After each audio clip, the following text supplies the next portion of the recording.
Hey guys, तो कैसे हैं आप सभी लोग। मैं उम्मीद करता हूं कि आप लोग सच में काफी ज्यादा बढ़िया होंगे। जैसा कि आप लोगों को भी पता है कि हेमल का थर्ड सीजन रिलीज हो चुका है और साथ ही उसके कई सारे नए चैप्टर्स भी आ चुके हैं। तो हम लोग इसको यहाँ पर कंटिन्यू करने वाले हैं। पर अगर किसी ने सीजन 1 को नहीं देखा है या फिर सीजन 2 को एंजॉय नहीं किया है तो मैं उसके लिंक कमेंट बॉक्स में डाल दूंगा, जहाँ से आप उन दोनों को यहाँ पर चेकआउट कर सकते हैं। और साथ ही प्ले लिस्ट को भी वहाँ पर टैग कर दूंगा। और हेमल के थर्ड सीजन की स्टोरी सीजन 2 के जो एंड में हुआ था उसके तुरंत बाद से चालू हो जाती है। इसी वजह से किसी को भी अगर ये स्टोरी समझ में नहीं आ रही है तो प्लीज सबसे पहले जाकर सीजन 2 देखिएगा और उससे पहले सीजन 1 जरूर देखिएगा। तो चलिए टाइम को और ना वेस्ट करते हुए स्टोरी की तरफ बढ़ते हैं। स्टोरी एकेडमी के अंदर से शुरू होती है। नरेटर बताता है कि वो इंसिडेंट्स जो कि लगातार उस नाइट लेसन के समय पर हुए थे, अब उस समय को बीते हुए एक हफ्ते से ज्यादा हो चुका है। दरवाजा जैसे ही खुलता है तो वो सभी लड़के उसको देखकर खुश हो जाते हैं और कहते हैं कि डेनो तुम तो वापस आ गए। तो वो भी खुश होकर कहता है कि वाह, सच में इस तरीके की वाह वेलकम के लिए तुम्हारा बहुत बहुत शुक्रिया। पर अगले पल वो डीनो के बारे में कई सारी बातें करना चालू कर देते हैं। जैसे कि हमने सुना था कि ये सच में काफी ज्यादा एम्बैरेसिंग है कि तुम वहाँ पर किडनैप हो गए थे, और मैंने ये भी सुना था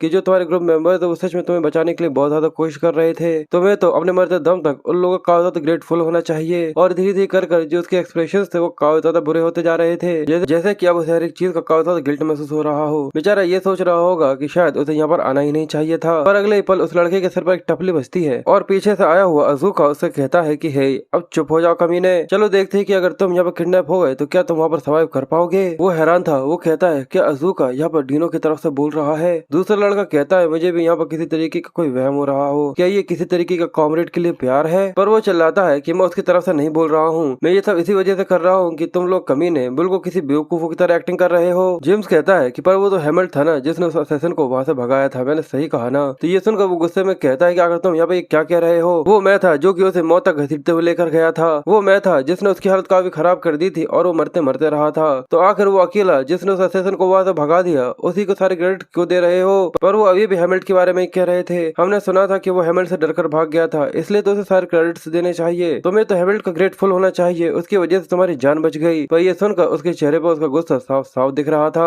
और इस सब के अलावा वो लोग इस चीज के लिए कंफ्यूज हो रहे थे कि आखिर अभी तक हेमल्ड है कहाँ पर। वीजली बताता है कि वो जरूर अपने पर्सनल ट्रेनिंग रूम के अंदर होगा, जहाँ पर वो हमेशा कड़ी मेहनत करता रहता है। पर लगता है कि नाइट लर्निंग के बाद से वो पहले से और भी ज्यादा कड़ी मेहनत करने लगा है। जिसके बाद सीन शिफ्ट होता है और हमें उस ट्रेनिंग रूम के अंदर का सीन दिखाते हैं, जहाँ पर हेमल्ड बैठकर ट्रेनिंग करने में लगा हुआ था। वो मेडिटेट करते हुए अपने विश को बढ़ाए जा रहा था और थोड़ी देर तक वो वैसे ही बैठा रहता है और फिर वो कहता है कि जो सीड ऑफ डार्कनेस है वो पहले से काफी ज्यादा बड़ा हो चुका है। मुझे लगता है कि ये शायद क्योंकि मैंने कुछ जरूर से ज्यादा डिमोनिक एनर्जी के अमाउंट को एब्जॉर्ब कर लिया था। पर साथ ही साथ मैं ये भी महसूस कर पा रहा हूँ कि जो मेरा विश का अमाउंट है वो भी पहले से बढ़ चुका है। पर अगर मैं किसी और ताकतवर इंसान से इस तरीके से लड़कर काफी ज्यादा स्ट्रॉन्ग अमाउंट के विश को फिर से यहाँ पर कंज्यूम कर लेता हूँ तो जो न्यू एक्सपीरियंस है और इमोशंस है वो यहाँ पे एक्सचेंज होते हैं, जिसकी वजह से मैं और भी ज्यादा ताकतवर बनता हूँ। पर ये चीज कुछ जरूर से ज्यादा कॉम्प्लिकेटेड सर्कल की तरह है। मुझे इस चीज का आइडिया नहीं है कि आखिर मैं पहले से कितना ज्यादा ताकतवर हो चुका हूँ। पर ये कितना ज्यादा अच्छा होगा कि अगर मुझे एक अपॉर्चुनिटी मिले जिससे मैं इस चीज को कंफर्म कर सकूं। वो ये सब सोच रहा था, पर वहीं पीछे की तरफ गेट नॉक होता है। वो कंफ्यूज बाहर जाकर कहता है कि इंस्ट्रक्टर पेट्रिशिया, आखिर आप यहाँ क्या कर रही हैं। वो कहती है कि मुझे लगा ही था कि तुम यहीं पर मिलोगे। इंस्ट्रक्टर ईथन है, वो तुम्हें ढूंढ रहे हैं, उनके ऑफिस के अंदर जाओ। ये सुनकर वो कंफ्यूज था, कहता है क्या इंस्ट्रक्टर ईथन मुझे ढूंढ रहे हैं। पर आकर अचानक ही वो मुझे क्यों ढूंढने लगे। हेमल्ड जैसे ही ईथन के ऑफिस में पहुंचता है तो वो उसको देखकर खुश हो गया था। वो कहता है कि आओ यहाँ पर आकर बैठो।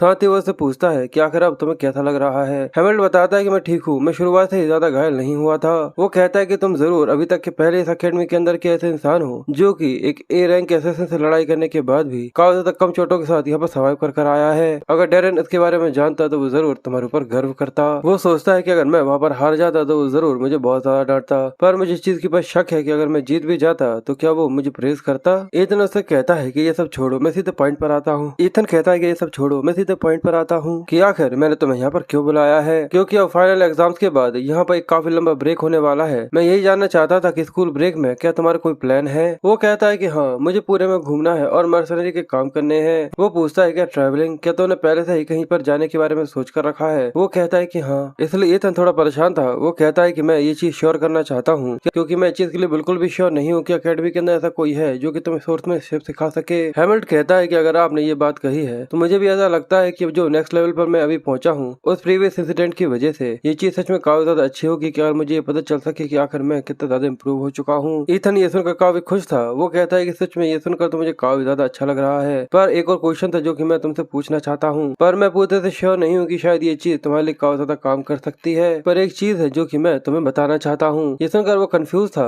वो उठकर अपने टेबल के पास जाकर कहता है, क्या इससे पहले तुमने कभी बेसोर किंगडम के बारे में सुना है? वो कहता है, क्या बेसोर किंगडम? वो कहता है कि हाँ, असल में जो तुम्हारे मास्टर थे डेरेन, असल में उन्होंने भी जन्म वहीं पर लिया था और वो वहीं पर पले बड़े थे। मैंने सुना है कि वहाँ पर इन स्कूल ब्रेक्स के बीच में एक फाइटिंग कंपटीशन होने वाला है और वहाँ पर काफी ज्यादा कमाल के स्पोर्ट्समैन रहते हैं। मुझे लगता है कि शायद ये चीज तुम्हारे काफी ज्यादा काम आएगी, जिससे तुम्हें ये पता चल सके कि अगर तुम पहले से कितने ज्यादा ताकतवर हो चुके हो। वो कंफ्यूज था, कहता है कि एक फाइटिंग कंपटीशन? ईथन कहता है कि हाँ, पर हैमिल्टन से आगे कहता है कि पर अगर किसी को ये पता चल गया कि मैं डिवाइन स्पोर्ट्समैन के सूट टेक्निक्स को इस्तेमाल कर रहा हूँ तो क्या चीज वहाँ पर कॉम्प्लिकेटेड नहीं हो जाएंगी? ईथन कहता है कि जैसा कि तुमने मुझसे कहा जब पहली बार तुम मुझसे यहाँ पर मिलने के लिए आए थे, तुमने कहा था कि शायद ये दुनिया को इसके बारे में पता नहीं है कि जो डिवाइन स्पोर्ट्समैन है उसका एक अप्रेंटिस भी था, उसका एक डिसाइपल भी है। पर बेसोर के अंदर ऐसे कई सारे लोग हैं जो कि डिवाइन स्पोर्ट्समैनशिप को जानते हैं और जो डेरेन था वो उनका एक पिलर था, एक सिंबल और एक प्राइड भी। तो वहाँ पर डेफिनेटली उसकी टेक्निक को अगर तुम इस्तेमाल करते हो तो वो तुम्हें पहचान लेंगे। पर शायद ऐसा ना हो कि सब लोग उसे पहचान सके। ऐसा हो सकता है कि शायद सभी लोग इसके बारे में ना जानते हो,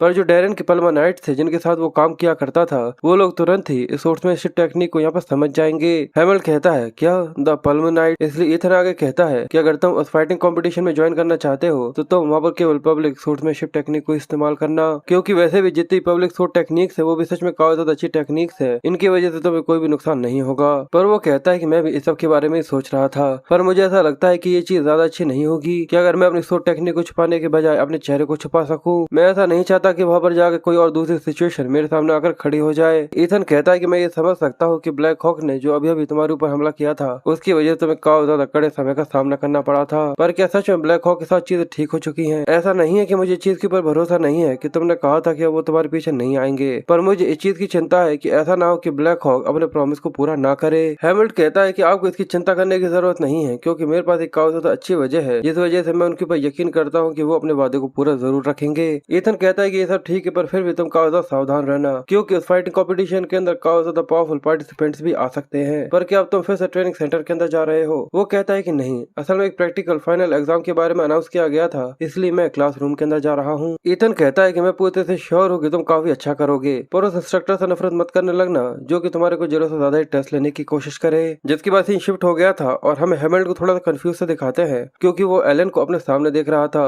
जो कि चिल्लाते हुए प्रैक्टिकल टेस्ट के बारे में बताता है, और वो बताता है कि ये anti monster combat ability assessment exam है। वहाँ खड़े हुए सभी बच्चे कंफ्यूज से हो रहे थे और हैमिल्ट भी ये देखकर कंफ्यूज था। वो कहता है कि मॉन्स्टर्स, और अगले ही पल बाकी सभी बच्चे भी पैनिक करना चालू कर देते हैं और वो कहते हैं कि मॉन्स्टर्स। एलन बताता है कि हाँ, यहाँ पर टोटल 10 स्टेजेस है और एक समय पर टेस्ट लोकेशन पर केवल एक ही इंसान रहेगा। तुम चाहो तो आधा रास्ता भी यहाँ पर पार कर रह सकते हो, पर जितने ज्यादा तुम ऊपर जाओगे उतने ज्यादा तुम्हें पॉइंट्स मिलेंगे। और वो आगे कहता है कि तुम लोगों को इसके बारे में पता ही होगा कि आखिर डीनो के साथ हाल ही में क्या इंसिडेंट हुआ था, पर जो डिमोनिक एनर्जी है वो भी हम लोगों से ज्यादा दूर नहीं है, क्योंकि अभी इसी वेरी मूवमेंट के अंदर भी ऐसे कई सारे मॉन्स्टर्स होंगे जो कि जंगल के अंदर रहते हैं और वो इंसानों के साथ काफी ज्यादा लड़ाई कर रहे होंगे। और क्योंकि तुम्हारी जिंदगी एक स्पोर्ट्समैन की तरह रहने वाली है तो तुम अचानक ही उन लोगों से वैसे भी लड़ाई करना चालू करने ही वाले हो। और असल में जो ये टेस्ट है वो केवल सीनियर स्टूडेंट्स ही देते हैं, पर हाल ही में जो इंसिडेंट हुआ था उसकी वजह से हम लोगों ने ये डिसाइड किया है कि सभी लोगों को इसके बारे में पता चलना जरूरी है कि आखिर यहाँ पर किस तरीके के मूवमेंट्स भी हो सकते हैं। एक लड़का एलम से पूछता है, तो आखिर हम लोग मॉन्स्टर से लड़ाई करने के लिए कहाँ जाने वाले हैं? वो कहता है कि पर जो मॉन्स्टर्स की इन्फॉर्मेशन है वो भी सीक्रेट है और तुम लोगों को इसकी ज्यादा चिंता करने की जरूरत नहीं है, क्योंकि जिन मॉन्स्टर का तुम सामना करने वाले हो असल में वो सभी वर्चुअल इल्यूजन मैजिक से यहाँ पर बनाए जाएंगे, जिस वजह से तुम्हें कोई भी चोट नहीं लगेगी। ये सुनने के बाद वो लोग थोड़े शांत होते हुए कहते हैं कि मुझे तो डर लग रहा। ये सुनकर बच्चे थोड़ा शांत होते हुए कहते हैं, अच्छा अगर ऐसा है तो मुझे डर लग रहा था कि शायद हमें रियल मॉन्स्टर का सामना करना पड़ेगा। अज़ूका भी कहता है कि अगर वो सभी केवल इल्यूजन्स है तो मुझे नहीं लगता कि हमें उनकी चिंता करने की ज्यादा जरूरत है, हम उन्हें आसानी से हरा सकते हैं। पर जो एलन था उसके चेहरे पर एक कावजार डरावनी सी हंसी दिख रही थी जो देखकर वो थोड़े से कंफ्यूज थे, जहाँ पर वो एक क्रीपी से स्माइल के साथ कहता है, यहाँ तक जो सीनियर स्टूडेंट्स होते हैं वो भी इस टेस्ट की शुरुआत में कुछ जरूरत से ज्यादा कॉन्फिडेंस के साथ आते हैं, पर ये सब छोड़ो, अपना बेस्ट देना। और उनकी ये बात सुनकर बच्चे थोड़े से कंफ्यूज थे कि आखिर उनका मतलब क्या है। और दूसरी तरफ हैमिल्ट भी सोच रहा था कि मॉन्स्टर्स, और वो वहाँ पर उस 2 सर वाले सांप और अपने लेपर्ड माँ के बारे में सोच रहा था। इसलिए वो सोचता है कि एल्गा या फिर नोआ की तरह जो मॉन्स्टर थे वो कभी भी एकेडमी टेस्ट के अंदर यहाँ पर नहीं आ सकते, पर मैं इस चीज के ऊपर ध्यान जरूर दूंगा क्योंकि मैं यहाँ पर मॉन्स्टर्स का सामना करने वाला हूँ। अज़ूका उसे कहता है कि हे हैमिल्ट, क्या तुमने रिटन एग्जाम दे दिया? वो कहता है कि हाँ, और मुझे लगता है कि लास्ट टाइम की तरह मेरे सिमिलर स्कोर्स आएंगे। वो कहता है क्या प्रैक्टिकल टेस्ट? अज़ूका कहता है क्या इसका मतलब जो प्रैक्टिकल एग्जाम्स है वो फिर से एक ह्यूज पार्ट प्ले करने वाले हैं? मैंने तुमसे पहले भी ये नहीं कहा था क्या? मैंने तुमसे कहा था ना कि फाइनल फाइनल्स के अंदर अपना पूरा बेस्ट देना जिससे हम लोग वहाँ पर कम्पीट कर सके, और मैं पहले से ही फाइनल स्टेज के लिए कम्प्लीटली डेडिकेटेड हूँ, तो तुम बिल्कुल भी आधे रास्ते में छोड़ने के बारे में हिम्मत भी मत करना। पर उसकी ये बातें सुनकर हैमल्ड बस कंफ्यूज था और वो कहता है, मुझे लग रहा है कि जैसे तुम वही बातें कहना चाहते हो जो कि मैं तुमसे कहता हूँ। अज़ू का मुंह फुलाते हुए कहता है, मुझे ऐसा लगने लगा है कि समय के साथ साथ तुम बिल्कुल एलिया की तरह होने लगे हो। ठीक है, तो चलो देखते हैं कि आखिर 10 स्टेज को यहाँ पर कौन क्लियर कर पाता है। जिसके बाद हमें एग्जामिनी नंबर 15 यानी अज़ूका के बारे में बताते हैं, और उसने यहाँ पर जो हाईएस्ट स्टेज क्लियर करा था वो केवल 7 था। वो बहुत बुरी तरीके से कपकपाते हुए वहाँ पर खड़ा हुआ पसीना पसीना हो रहा था, और उसके सामने खड़ा हुआ हैमल्ड उसको बस देख रहा था। हैमल्ड उसे कुछ पूछ पाता उससे पहले अज़ूका फट पड़ता है और कहता है कि आखिर ये चीज पॉसिबल कैसे हो सकती है, आखिर ये किस तरीके का टेस्ट था। सोर्समैन भाड़ में जाए, जहाँ तक जो एक प्रीस्ट है वो भी कभी इस तरीके के मॉन्स्टर्स के सामने नहीं आता। जरा वहाँ पर देखो, मैं ही केवल अकेला हूँ जो कि 5th स्टेज के केवल ऊपर जा पाया है। तो क्या तुम्हें ऐसा लगता है कि ये टेस्ट सच में काफी ज्यादा सही था? वो कहता है कि पहले ही बता दिया था कि 10 स्टेज तक क्लियर करना पूरी तरह जरूरी नहीं है, इस टेस्ट के अंदर ये चीज पूरी तरह से ठीक है। पर वो गुस्से में चिल्लाकर कहता है कि नहीं, असल में ये कोई दिक्कत नहीं है। जिसके बाद हैमल्ड की बारी आ जाती है और वो आगे बढ़ना चालू करता है। अज़ूका कहता है कि ठीक है, अब जल्दी तुम खुद भी इस चीज के बारे में एक्सपीरियंस कर लोगे। मैं स्टेज 8 तक पहुंचना चाहता तो चाहे कुछ क्यों ना हो जाए, पर मुझे लगता है कि अब तुम्हें ये समझ में आ जाएगा कि आखिर मैं इस तरीके से थक क्यों गया था। अब ये सुनकर हैमल्ड भी कंफ्यूज था कि आखिर उसने अंदर जाकर असल में क्या देखा है। अब दरवाजा खुलता है और हैमल्ड अब धीरे धीरे कर उस रूम के अंदर आ गया था। प्रोफेसर डार्विन वहाँ पर खड़े हुए वो हैमल्ड से कहते हैं कि मुझे लगता है कि हम लोगों की मुलाकात फिर से यहाँ पर हो गई। पहली बार हम लोगों की मुलाकात नाइट लेसन्स के बीच में हुई थी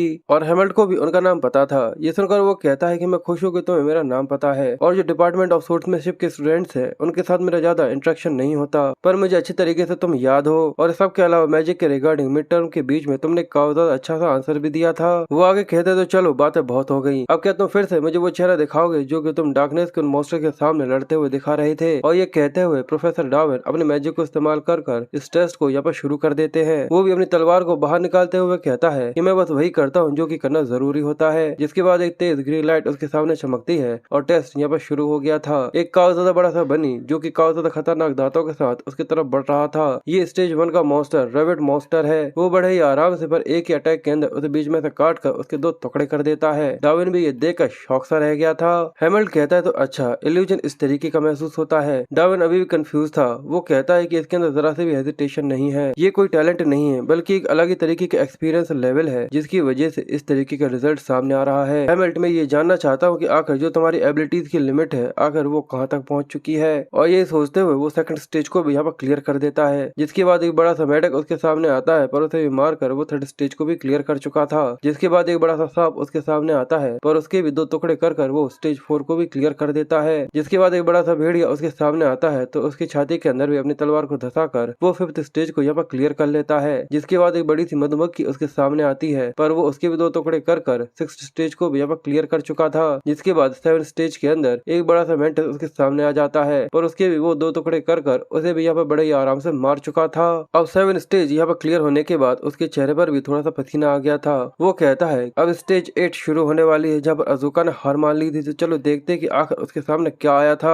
वो मैजिकल सर्कल ग्लो करना चालू करता है और अचानक ही उसके अंदर से काफी ज्यादा बड़ा सा जायंट सेंटरपीड उसके सामने आ जाता है। उसका साइज देखकर हैमल्ड भी थोड़ा सरप्राइज हो गया था क्योंकि उस बड़े से सेंटरपीड ने उस पूरे एरिया को यहाँ पर कवर कर लिया था। उसको देखकर हैमल्ड भी थोड़ा सा परेशान होते हुए कहता है तो अच्छा, अगर कोई पहली बार इसको देखेगा तो वो जरूर इसकी वजह से डर जाएगा। मुझे समझ में आ गया कि आखिर अज़ूका यहाँ से भागकर बाहर क्यों चला गया था। जिसके बाद वो बड़ा सा सेंटरपीड हैमल्ड के ऊपर हमला कर देता है। वहाँ पर एक काफी ज्यादा बड़ा गड्ढा हो गया था और पूरे धुआं फैल जाता है। इसकी वजह से वो सेंटरपीड का शरीर पूरे में फैलना चालू हो गया था और हमें दिखता है कि जो हैमल्ड है वो उसके शरीर के ऊपर बढ़ता चला जा रहा है। जिसके बाद वो तेजी से आगे बढ़ता है और फिर अपनी तलवार को घुमाते हुए उसके ऊपर कई सारे पावरफुल कट्स लगाना चालू करता है और फिर एक एक कर अपनी तलवार को घुमाते हुए उसके शरीर के बहुत छोटे छोटे टुकड़े करते हुए उसे बीच में से पूरी तरह से काट देता है। और जिस तरीके की सूट्समैन स्किल्स उसने यहाँ पर लेवल स्टेज को क्लियर करने के लिए दिखाए थे वो सच में काफी ज्यादा ओपी थे। ये देखने के बाद डार्विन का मुंह खुला का खुला रह गया था क्योंकि वो यहाँ पर अपने सामने जिसको देख रहा था वो कोई आम लड़का नहीं था और वो कहता है कि जो ये डर है वो नोहा के सामने बिल्कुल भी कुछ भी नहीं है। और इसी तरीके से क्लियर करते हुए उसने 10 स्टेज को भी यहाँ पर क्लियर कर लिया था और उसका टेस्ट यहाँ पर ग्रेट वर्क के साथ खत्म हो जाता है। पर उसके चेहरे पर एक अजीब तरीके का डर दिख रहा था।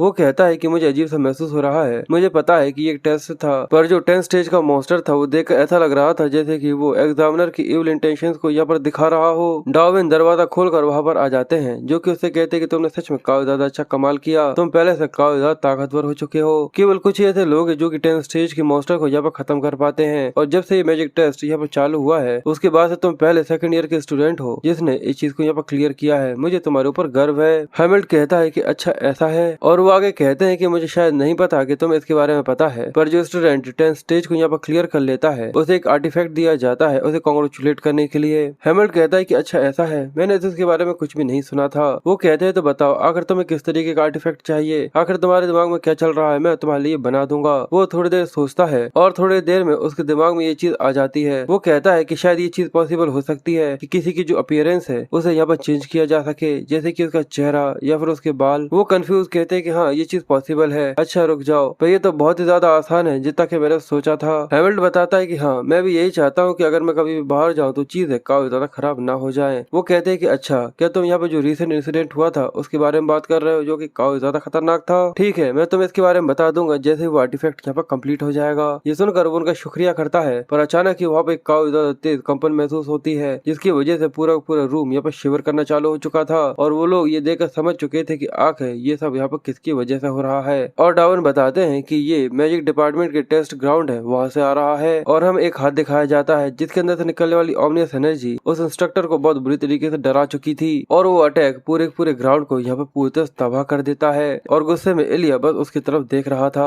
और थोड़ी देर में गुस्से में डार्विन वहाँ पर आ जाते हैं जो कि कहते हैं कि मैंने जानबूझकर तुमसे ये कहा था कि बिल्कुल भी टेस्टिंग ग्राउंड को यहाँ पर तबाह करने की जरूरत नहीं है। पर वो गुस्से में डार्विन से कहता है कि सबसे पहले तुमने ही इस बेवकूफ वाले टेस्ट को यहाँ पर रखा है और उसके बाद आखिर तुम्हारी इस तरीके की रिक्वेस्ट करने की हिम्मत भी कैसे हुई। ये सुनने के बाद वो गुस्से में कहता है कि आखिर इस तरीके से बदतमीजी के साथ आखिर तुम एक प्रोफेसर के साथ बात कैसे कर सकते हो। और वहीं उसका ध्यान हैमिल्ट के ऊपर जाता है जो देखकर वो थोड़ा सा कंफ्यूज हो गया था, जिसके बाद वो चुपचाप से नीचे आ जाता है और बस वहाँ से साइड में से निकल जाता है और हैमिल्ट से कुछ भी बात नहीं करता। और वो कहता है कि सबके अलावा मेरा मतलब ये है कि मैंने 10th स्टेज को यहाँ पर क्लियर कर लिया है, तो जैसे ही मैं आर्टिफैक्ट के बारे में सोच लूंगा तो मैं कल तुम्हारे पास जरूर वापस आऊंगा। डार्विन को इसकी वजह से गुस्सा आ रहा था और वो उसे गाली देता है, जिसके बाद वो कहता है कि अगर ये एक टॉप स्टूडेंट नहीं होता तब तक तो मैं इस अकेडमी से बाहर निकाल कर फेंक देता। पर उन्हें क्या पता जिस लड़के को वो यहाँ पर मारने के बारे में बात कर रहे हैं वो तो असल में एक काफी खूबसूरत सी लड़की है जो कि हमारे हैमिल्ट की आगे चलकर वाइफू बनने वाली है। अब ग्रेट अकेडमी के बाहर का सीन दिखाया जाता है और अगले ही पल जो अजूका का चेहरा था वो पूरे से नीला पड़ चुका था। वो कहता है कि तुमने 10th स्टेज तक को क्लियर कर लिया,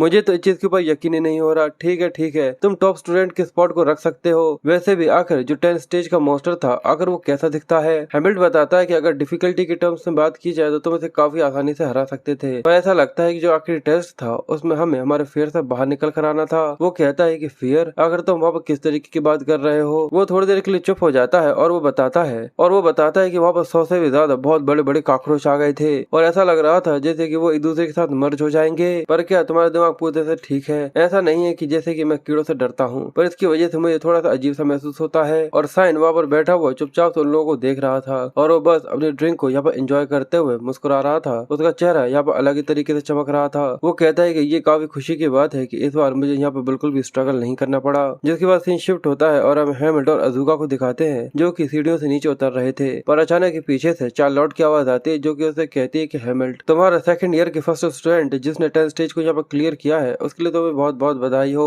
हैमिल्ट कंफ्यूज था। वो कहता है कि शब्द सच में यहाँ पर कुछ जरूरत से ज्यादा ही तेजी से फैलते हैं। वो कहती है कि तुम्हें खुद ही अपने बारे में पता ही नहीं है। स्पोर्ट्समैन डिपार्टमेंट के जितने भी लोग हैं वो सभी केवल तुम्हारे ऊपर ही ध्यान देते हैं। और इसके अलावा वो अजूका को भी लेवल 8 पर पहुंचने के लिए भी कांग्रेचुलेट करती है। वो मुंह फुलाकर कहता है कि तुम मुझे यहाँ पर चढ़ाने की कोशिश कर रही हो। वो कहती है कि नहीं मैं चीज को मानती हूँ, क्योंकि जो एवरेज है असल में वो केवल 4 स्टेज तक का ही है, इसलिए अगर तुम स्टेज 8 तक पहुंचे हो तो ये काफी ज्यादा कमाल का फीट है। अजूका मुंह बना लेता है, पर उसे चार्लोट की वो चीजें याद आ रही थी जहाँ पर उसने उसके स्पोर्ट्समैनशिप को कॉपी किया था। और वो चार्लोट के ऊपर चिल्लाना चालू कर देता है कि मैं यहाँ पर तुम्हारा एक तरीके से शुक्रिया कर रहा हूँ, पर इसका कोई मतलब नहीं है। असल में मैं खुद ही एक जीनियस हूँ जो कि चीजों का ज्यादा तेजी से समझ लेता है। क्या तुम्हें समझ में आ गया? पर उसे समझ में नहीं आ रहा था कि आखिर असल में वो यहाँ पर क्या बात कर रहा है। जिसके बाद तो वो बस वहाँ से मुंह फुलाकर जाने लगा था और वो चार्लोट को और हैमिल्ट को बस वहाँ पर अकेला छोड़ जाता है। वो दोनों ही कंफ्यूज थे। वो कहती है कि आखिर इस सब का मतलब क्या था, तो वो भी कहता है कि मुझे भी इसके बारे में बिल्कुल भी नहीं पता। और वो दोनों एक साथ घूम रहे थे जब वो पूछती है कि आखिर तुम कहाँ जा रहे हो। वो कहता है मुझे लगता है कि मुझे डॉर्मेट्री के अंदर वापस जाना चाहिए, पर साथ ही वो स्कूल ब्रेक के बारे में पूछती है कि आखिर वो कहाँ जाने के बारे में सोच रहा है। तो वो कहता है कि मैं थोड़ा सा ट्रैवल करने के लिए बाहर जाने वाला हूँ। वो कहती है कि सच में मुझे तुमसे जलन हो रही है, काश मैं भी यहाँ पर ट्रैवल कर पाती, हमेशा ही घर में रहना काफी ज्यादा सफोकेशन से महसूस होता है। हैमिल्ट उसको देख रहा था और वो सोचता समझता है कि चार्लोट ये एक ऐसे इंसान है जो कि शायद मेरे जन्म के साथ यहाँ पर रिलेट कर सकती है। इसलिए वो कहता है कि हे, मुझे ऐसा क्यों लगता है कि जैसे कि तुम सेकंड ईयर के बाकी जितने भी लोग हैं उनको छोड़कर मुझसे काफी ज्यादा फ्रेंडली एक्ट करती हो।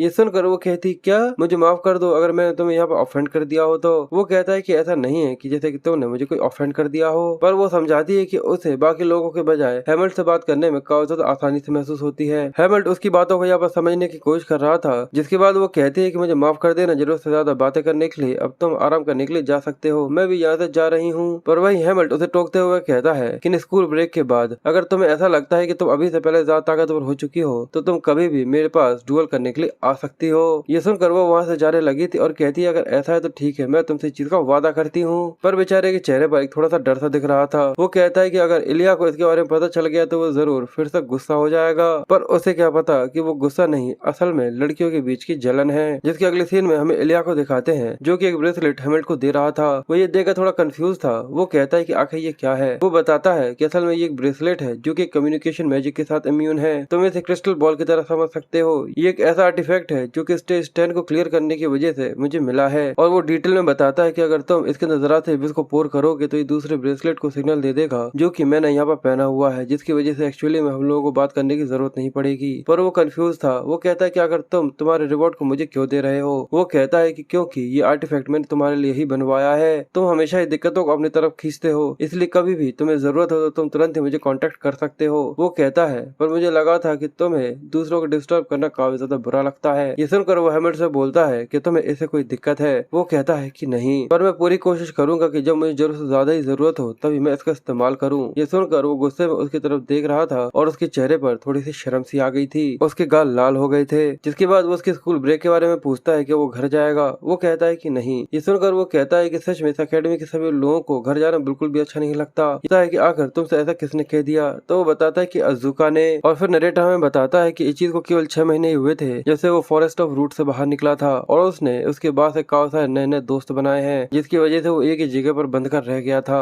और अब वो पहली बार अकेडमी की स्कूल ब्रेक के अंदर जाने वाला है। जिसके बाद हमें एक आदमी को कुछ लिखता हुआ दिखाते हैं। वो उसको देखकर मुस्कुरा रहा था, वो चश्मे वाला लड़का। वो कहता है कि मैंने ऐसा सोचा नहीं था कि मैं तुम्हें इतनी ज्यादा जल्दी आकर मिलूंगा हैमल्ट। और हमें उसके सामने हैमल्ट को खड़ा हुआ दिखाते हैं और ये आदमी कोई और नहीं बल्कि ब्लैक हॉक का लीडर था, टेलॉन। वो हैमल्ट से पूछता है कि तुमने ये चीज डिसाइड कर ली है कि अगर तुम क्या जानना चाहते हो। वो कहता है कि हाँ, आज से 1 हफ्ते के बाद मेसोर किंगडम के अंदर एक फाइटिंग कॉम्पिटिशन को होस्ट किया जा रहा है, तो मैं उसके बारे में सब कुछ जानना चाहता हूँ, जैसे कि उस कंट्री के जितने भी इन्फ्लुएंस लोग हैं, आखिर उस कॉम्पिटिशन को ऑर्गेनाइज करने वाला कौन है और आखिर उस किंगडम के अंदर सबसे ज्यादा जरूरी और हाल ही के इंसिडेंट कौन कौन से हुए हैं, वहाँ का king, royal family, important nobles, जितनी ज्यादा इन्फॉर्मेशन उतना ही ज्यादा अच्छा। टेलॉन कहता है कि बोरस किंगडम के तुम वहाँ के कॉम्पिटिशन को ज्वाइन करना चाहते हो। वो कहता है कि मैंने बस यहाँ पे क्वेश्चन किया है। और वो आगे कहता है कि तुमने कहा कि जितनी ज्यादा इन्फॉर्मेशन हो उतना ज्यादा अच्छा, तो क्या तुम ये भी जानना चाहते हो कि आखिर वहाँ पर रहने वाले लोगों को किस तरीके से देखते हैं और आखिर जो उनके फैमिली रिलेशनशिप्स हैं आखिर वो किस तरीके के हैं। हैमल्ट कहता है कि ये चीज तुम खुद से डिसाइड करो, मुझे चीज में कोई भी दिक्कत नहीं है, इसकी वजह से तुम्हें कितनी ज्यादा कड़ी मेहनत क्यों न करनी पड़े, पर ऐसा ना हो कि इसकी वजह से मुझे ये सोचना पड़ जाए कि जो ब्लैक हॉक की इन्फॉर्मेशन इकट्ठा करने की एबिलिटी है वो सच में काफी ज्यादा बेकार है। ये सुनने के बाद उसकी आंखें अलग तरीके से चमकने चालू हो गई थी और वो कहता है कि सच में वो कुछ जरूरत से ज्यादा ही क्यूरियस है। उसने क्लियरली मुझे ये बता दिया कि आखिर वो क्या चाहता है, पर फिर भी उसने यहाँ पर काफी ज्यादा बड़ी स्किल को पीछे छोड़ दिया जिससे वो हमारी वीकनेस का इस्तेमाल करते हुए सारी चीजों को अवॉइड कर सके और लोगों को ये पता ही ना चल पाए कि आखिर वो यहाँ पर किसके बारे में जानता है और क्या जानता है। मुझे तो ये लगा था कि बस ये खूंखार शेर की तरह है, पर अंदर से तो ये काफी ज्यादा चालाक लोमड़ी की तरह निकला।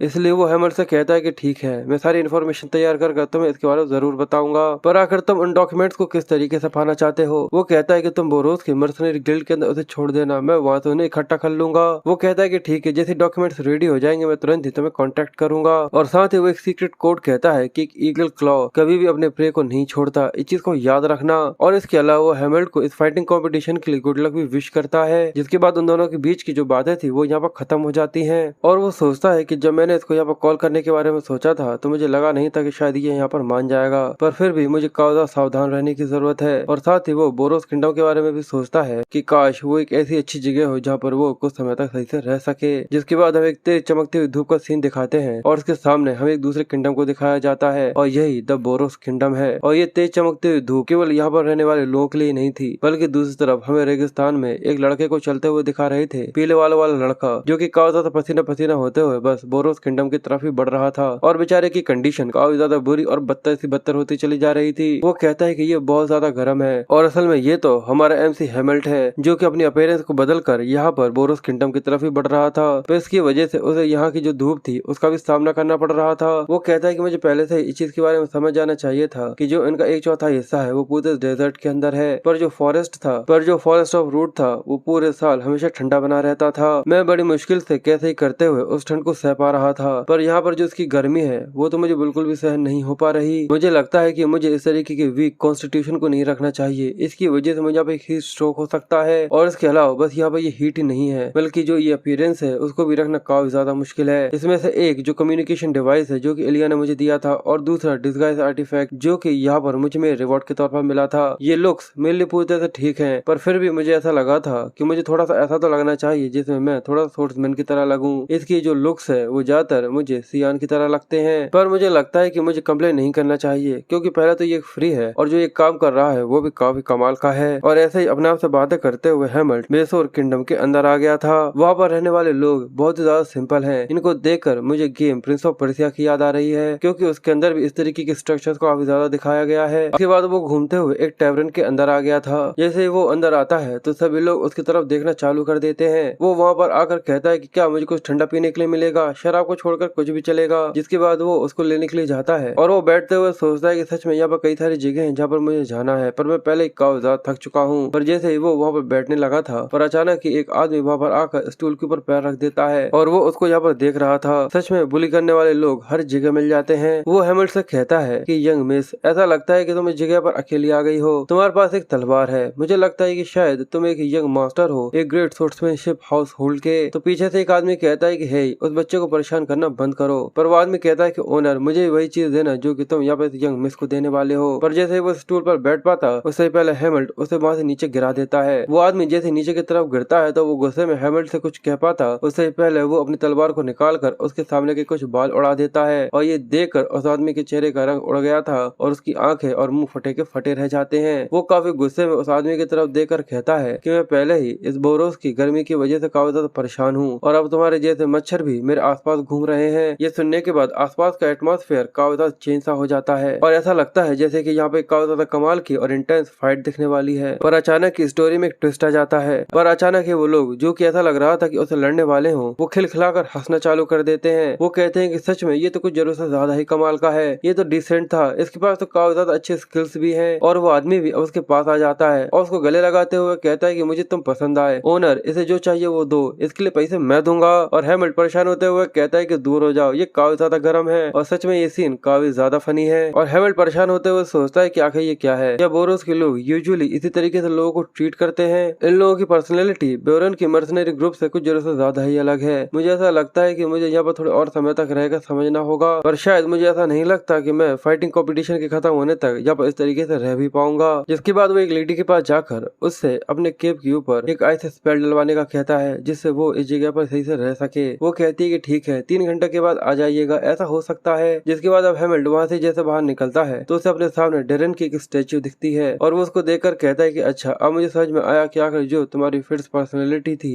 आखिर वो कहाँ से आई थी। और अगर तुम सच में इसी तरीके से गर्म जगह पर रह रहे होते तो जो तुम्हारे कंटिन्यूसली सेंसिटिव्स हैं वो पूरे बेकार हो जाते। पर अब मेरे ऊपर नजर बनाए रखना क्योंकि मैं यहाँ पर तुम्हारे नाम पर रिजल्ट ऑब्टेन करने के लिए आया हूँ। जिसके बाद वो एक बड़ी सी बिल्डिंग के अंदर जाता है। जैसे ही वो अंदर जाता है तो वहाँ पर एक आदमी उसको आवाज देते हुए कहता है कि ये वही आदमी है। वहाँ पे एक मूंछों वाला आदमी खड़ा हुआ था और उसके सामने खड़ा वो लड़का हैमिल्ट को बुला रहा था। हैमिल्ट उसको देखकर कंफ्यूज था। वो कहता है कि आखिर ये कौन है। तो चश्मे और मूंछों वाला आदमी उससे कहता है क्या तुम वही आदमी हो जो कि 5th फ्लोर पर रहने के लिए जिसने पैसे दिए हैं? तो वो कहता है कि हाँ, पर आखिर तुम कौन हो जो कि ये पूछ रहे हो? वो कहता है कि मुझे माफ करना, पर क्या तुम किसी और रूम के अंदर जा सकते हो? क्योंकि वो इंसान जिसको असल में मैं सर्व करता हूँ उसके पास कोई और रूम नहीं है जिसके अंदर वो स्टे कर सकता है। ये सुनकर वो थोड़ा सा उदास हो गया था। जिसके बाद वो गुस्से में कहता है कि आखिर तुमने क्या कहा? पर वो आदमी कहता है तो चलो इस चीज को हम लोग कंपनसेशन के साथ यहाँ पर सेटल कर लेते हैं। तुम अकेले रह रहे हो तो तुम्हारे लिए एक छोटा रूम भी यहाँ पर काफी होगा, मैंने सही कहा ना? पर ये देखकर हैमिल्ट दूसरी तरफ उस लड़के की तरफ गुस्से में देखता है तो वो हैमिल्ट के साथ यहाँ पर नजर नहीं मिला पा रहा था। वो सोचता है कि गेस्ट की इन्फॉर्मेशन एक ऐसी चीज नहीं है जो कि यहाँ पर किसी को भी ऐसे ही दी जा सके। क्या मैं सच में दिखने में ऐसा लग रहा हूँ जिससे यहाँ पर निपटना आसान हो? इसलिए वो गुस्से में वहां से जाता है और कहता है कि मैं पहले ही सही तरीके का प्राइस उस रूम के लिए दे चुका हूँ। मुझे ऐसा नहीं लगता कि मेरे पास कोई एक ऐसा रीजन है जिसकी वजह से तुम मुझे यहाँ पर परेशान कर रहे हो, मुझे माफ करना, पर तुम्हें कोई और दूसरा रूम देख लेना चाहिए। तो वो आदमी ये देखकर उसके कंधे पर हाथ रखते हुए कहता है कि मैंने कहा ना कि मैं तुम्हें पैसे देने के लिए तैयार हूँ। पर ये सुनने के बाद हैमल्ड काफी गुस्से में घूरकर उसकी तरफ देखते हुए कहता है, जल्दी से अपना हाथ हटाओ, नहीं तो मैं तुम्हारे हाथ को काटकर अलग कर दूंगा। और उसकी ये डरावनी सी आंखें देखकर वो आदमी काफी ज्यादा डर गया था और उसके चेहरे पर उसका डर साफ साफ दिख रहा था। और तभी पीछे से एक आवाज आती है कि रुक जाओ, आखिर ये किस तरीके का रूड बिहेवियर है रॉबर्ट। और ये मूंछ वाला आदमी जिसने अपनी एक आंख के ऊपर चश्मा पहना हुआ है, इसका नाम रॉबर्ट है और उसका मास्टर धीरे धीरे कर नीचे आ रहा था, जिसके गोल्डन बाल और स्काई ब्लू सी आंखें हैं। वो मुस्कुराकर कहता है कि मुझे माफ कर देना, पर जो मेरा नाइट है वो यहाँ के टिपिकल लोगों की तरह बातें करना चालू कर देता है। वो कहता है कि लॉर्ड मखाइल प्लीज मुझे माफ कर दीजिए। मखाइल बोलता है कि इसकी तरफ से मैं माफी मांगता हूँ, असल में जो मेरी हेल्थ है वो काफी ज्यादा बेकार है, इसी वजह से कंफर्टेबल रूम देखना पहले से काफी ज्यादा मुश्किल हो गया है। पर हैमल्ड उसकी बात पूरी भी नहीं होने देता, उससे पहले कहता है तो चलो हम लोग यहाँ पर काम खत्म हो गया है तो जाकर अब दूसरा रूम देखो, मुझे आराम करने के लिए जाना है। तो वो कहता है कि हे जरा मेरी पूरी बात तो सुन लो। और वो बताता है कि असल में ये हमारे एक आखिरी ऑप्शन था पूरे में ढूंढने के बाद, और देखकर लगता है कि हम दोनों ही एक सिमिलर सिचुएशन के अंदर हैं, इसलिए मैं यहाँ पर तुम्हारे लिए एक प्रपोजल रखता हूँ। ये सिंपल है, जितने भी यहाँ पर रहने के एक्सपेंसेस होंगे वो सारे मैं उठाऊंगा, इसके बदले में क्यों न हम लोग एक ही रूम के अंदर दोनों शेयरिंग के साथ रहें। रॉबर्ट शॉक होते हुए कहता है कि इस चीज को बिल्कुल भी एक्सेप्ट नहीं किया जा सकता,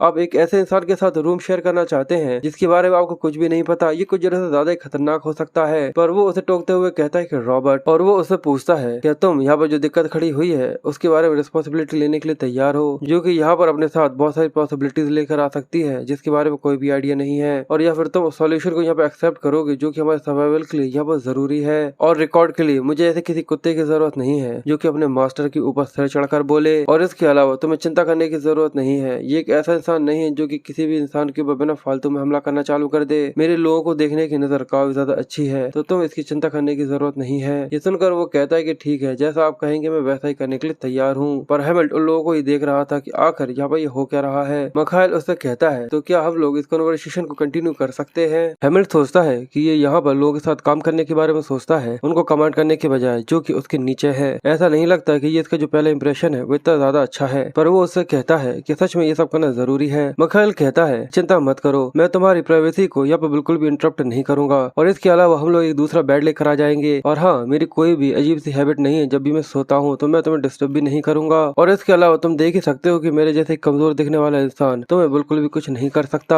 हैमल्ड भी ये देखकर सोचता है कि ये तो सच है, आज से पहले मैंने कभी भी ऐसे इंसान को नहीं देखा जिसकी एनर्जी इतनी ज्यादा कम हो। वो कहता है देखकर ऐसा लगता है कि अगर तुम टुकड़े टुकड़े हो जाओगे अगर मैं गलती से तुमसे टकरा भी गया, मुझे ऐसा लगा नहीं था कि तुम्हारे जैसे लोग सच में एग्जिस्ट भी करते हैं। वो कहता है तो क्या अब तुम यहाँ पर आइडियाज देना चालू कर रहे हो। हैमल्ड कहता है कि ये चीज मैं एक्सपेक्ट कर सकता हूँ, पर पैसे के अलावा आखिर और स्पेशल चीज क्या है जो कि तुम मुझे यहाँ पर ऑफर कर सकते हो। मखाइल कहता है कि तुम मुझे यहाँ पर टेस्ट कर रहे हो, तो वो उसको घूर कर देख रहा था जिससे वो ये समझ जाता है कि इसका मतलब हाँ है। और वो हैमल्ड से कहना चालू करता है कि तुम जरूर बेसोर मार्शल आर्ट टूर्नामेंट के अंदर पार्टिसिपेट करने के लिए आए हो, इसके अलावा कोई और दूसरी वजह नहीं है कि फॉरेन स्पोर्ट्समैन बेसोर इस समय पर यहाँ पर होता। और इसके अलावा मैं सच बताऊँ तो मैं भी यहाँ पर टूर्नामेंट को देखने के लिए ही आया हूँ, तो क्यों ना मैं तुम्हें चेयर करूँ। ऐसे किसी इंसान का होना जो कि तुम्हारे साथ हो वो तुम्हें और भी ज्यादा स्ट्रेंथ देता है। मैंने सही कहा ना? तो बताओ आखिर तुम क्या सोच रहे हो, ये इतना भी ज्यादा बुरा आइडिया नहीं है। पर उसकी चैलेंज जैसी बातें सुनने के बाद हैमल्ड के ऊपर कुछ भी फर्क नहीं पड़ता, उसे तो ये समझ में भी नहीं आया था कि आखिर उसका सबसे मतलब भी क्या है। वो कहता है कि तुम सच में इसके लिए इतने ज्यादा सिंसियर हो।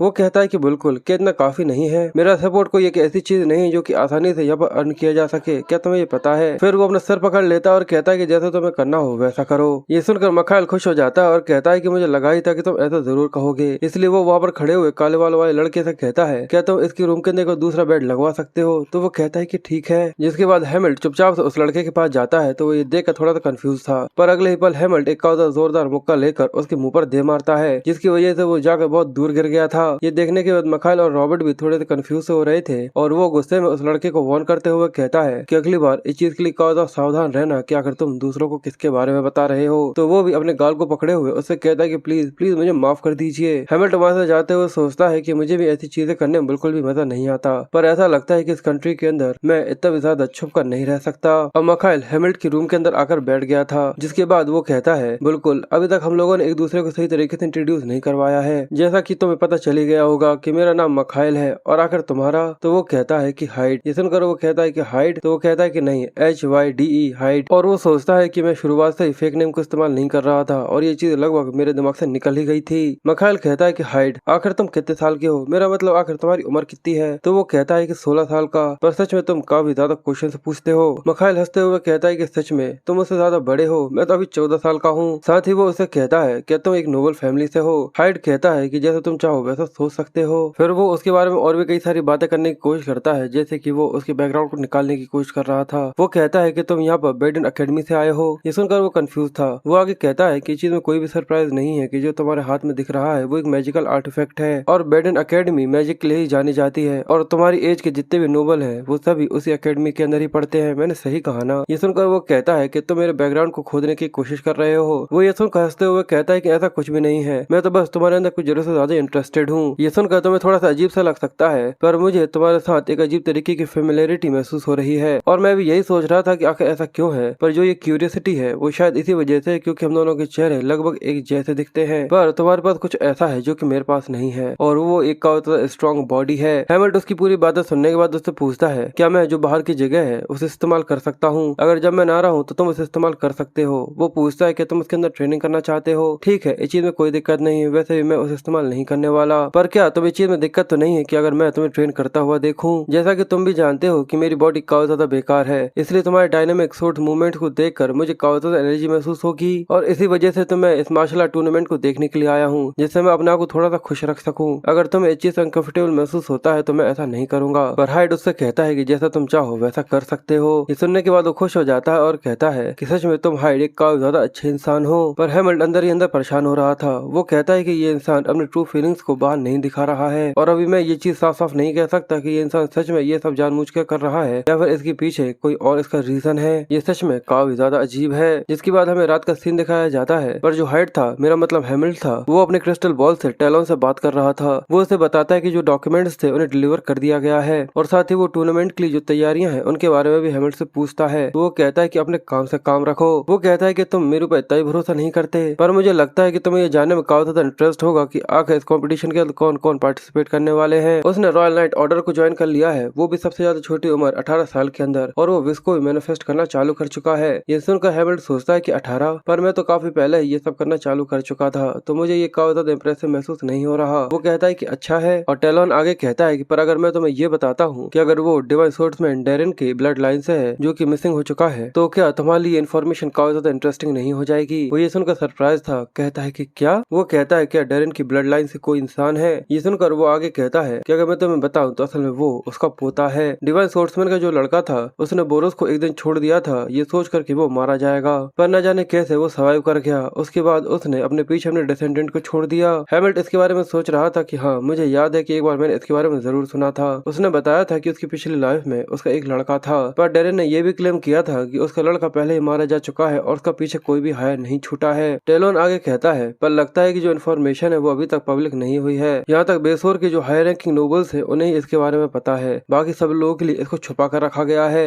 हैमल्ट कहता है कि पर डिवाइन सोर्समैन के लड़के ने बेसोर को काफी लंबे समय पहले छोड़ दिया था, तो आखिर वो ये चीज प्रूव कैसे कर सकता है कि असल में वो लड़का उसका ग्रैंडसन है? टेलोन कहता है कि तुम उसके बारे में जानने के लिए इंटरेस्टेड हो। ये सुनने के बाद वो कहता है, मैं तो बस ये जानना चाहता हूँ कि आखिर मैं किस तरीके के अपोनेंट का यहाँ पर सामना करने वाला हूँ, पर मुझे लगता है कि मैं तुम्हें इसके बारे में बता सकता हूँ। उसका जो चेहरा है वो बिल्कुल यंग डिवाइन सोर्समैन की तरह लगता है और इसके अलावा वो अपने फादर की आईडी प्लेट को रखे हुए है और इसके अलावा बाकी सभी चीजों को छोड़कर जो उसकी सोर्समैन की फीचर है वो सबसे ज्यादा अलग है। ये चीज कुछ जरूर से ज्यादा ही कमाल की नहीं है कि जो डिवाइन सोर्समैन है वो काफी लंबे समय पहले ही गायब हो गया और उसकी जो टीचिंग है ऐसा लगा था कि वो भी खो चुकी है, पर उसके बाद भी उन्हें काफी अच्छे तरीके से रखा गया है और एक छोटा सा लड़का है जो कि उन्हें काफी अच्छे तरीके से जानता है। हैमल्ट ये जानकर कंफ्यूज था कि वो गायब हो गया था। हाँ, डेरेन ने मुझे कभी भी नहीं बताया कि आखिर वो फॉरेस्ट ऑफ रूट के अंदर कैसे आया था, पर न जाने किस रीजन की वजह से इंसानी दुनिया के अंदर डेरेन को ऐसा कहा गया था जैसे कि कोई इंसान अपने सभी ट्रैक्स को खत्म करते हुए अचानक ही कहीं पर छुप गया हो और सच को छुपा दिया गया हो। पर शायद मुझे इस तरीके से एक्टिंग करनी चाहिए जैसे कि मुझे इसके बारे में बिल्कुल भी नहीं पता और पूछना चाहिए। वो कहता है कि गायब हो गया था,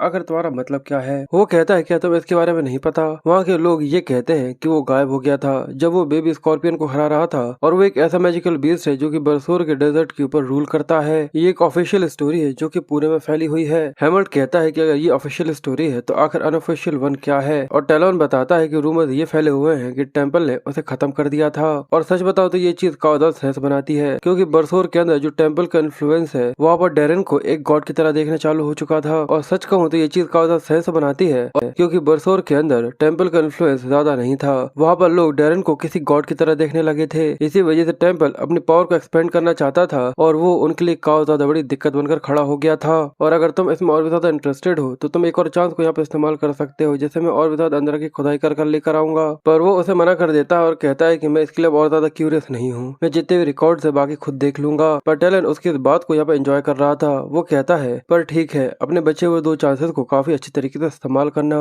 जिसके बाद वो अकेला ही बैठा हुआ डेरन के बारे में सोच रहा था। यानी बरसोर ही वही जगह है जहाँ से वो गायब हो गया था। पर अगर टेम्पल ने उसे अपोज किया होगा तो डेरन को इसके बारे में अच्छी तरीके से पता होगा और ऐसा नहीं हो सकता कि उसके जैसे कोई इंसान उनके खिलाफ अपना गार्ड डाउन कर दे। जरूर बरसोर के अंदर ऐसा कोई धोखेबाज होगा जिसने टेम्पल का साथ देते हुए डेरन को पीछे से स्टैब किया होगा। शायद कोई ऐसा जो कि पल्मा नाइट्स में से एक हो, जो कि डेरन लीड कर रहा था। पर वहीं वो इसके बारे में सोचकर थोड़ा सा उदास हो जाता है। पर अगर डेरन को इसके बारे में पता होता, क्या वो ये चाहता कि मैं उसका बदला लूं? मैंने उसके हर एक चीज को इनहेरिट किया है, उसके सोर्समैनशिप, यहाँ तक जो मेरी जिंदगी है वो भी उसकी दी हुई है। डेरन जरूर चाहता कि इस सारी दुनिया के अंदर जो कि उसके पास था वो सब मैं कैरी आउट करते हुए चलूं। इसका मतलब ये है कि मुझे उसका बदला भी लेना होगा। पर अभी सबसे ज्यादा जरूरी चीज तो ये है कि मुझे ये पता लगाना होगा कि आखिर वो इंसान कौन था, आखिर वो कौन था। और ये बेवकूफी है कि उस तरीके के एक डरपोक इंसान यहाँ पर कभी आराम से अपनी जिंदगी जी रहा है। पर वहीं वो डेरन के ग्रैंडसन के बारे में सोचते हुए कहता है कि मुझे इसके बारे में बिल्कुल भी आइडिया नहीं था कि ऐसा कोई और भी इंसान हो सकता है जो कि मेरे अलावा उसकी सोर्समैनशिप को इनहेरिट किए हुए हो। मुझे लगता है कि शायद उसका खुद का लड़का भी डेरन की हार्श ट्रेनिंग को संभाल नहीं पाया होगा, जिस वजह से वो भाग गया हो। पर जो उसकी सोच टेक्निक्स थी वो जरूर उसके ग्रैंडसन को पास डाउन कर दी गई है। मैं सच में इस चीज के लिए काफी ज्यादा क्यूरियस हूँ कि आखिर उसकी स्किल्स किस तरीके के होंगे। जिसके बाद अब हमें एरिना का सीन दिखाया जाता है जहाँ पर कई सारे लोग इस शो को देखने के लिए आए हुए थे और वहीं पर मखाइल भी अपने बटलर के साथ बैठा हुआ था और वहाँ पर जितने भी पार्टिसिपेंट्स थे उन सभी को वेटिंग एरिया के अंदर वेट करने के बारे में कहा जा रहा था। और वहीं पर हेमिल्ट भी खड़ा हुआ था और 2 लड़के उसके लुक्स को देखकर उसे परेशान करने की कोशिश कर रहे थे। ये देखकर वो एक लंबी सी सांस लेता है और अगले ही पल एक लड़का वहाँ पर आकर कहता है कि हाइड, क्या आप यहाँ पर हैं? जल्दी से आपको आगे जाना होगा, आपको एरिया के अंदर बुलाया जा रहा है। तो वो कहता है कि ठीक है, मैं आ रहा हूँ। और उसके सामने जो परेशान कर रहे थे उनकी उसने पुंगी बजा दी थी। वो वहाँ पर बेहोश पड़े हुए थे और वो उससे वहाँ से जाते हुए कहता है कि इन्हें यहाँ पर हीट स्ट्रोक की वजह से चक्कर आ गए हैं, इसलिए अगर उनकी लड़ाई काफी करीब हो तो उसे पोस्टपोन कर देना।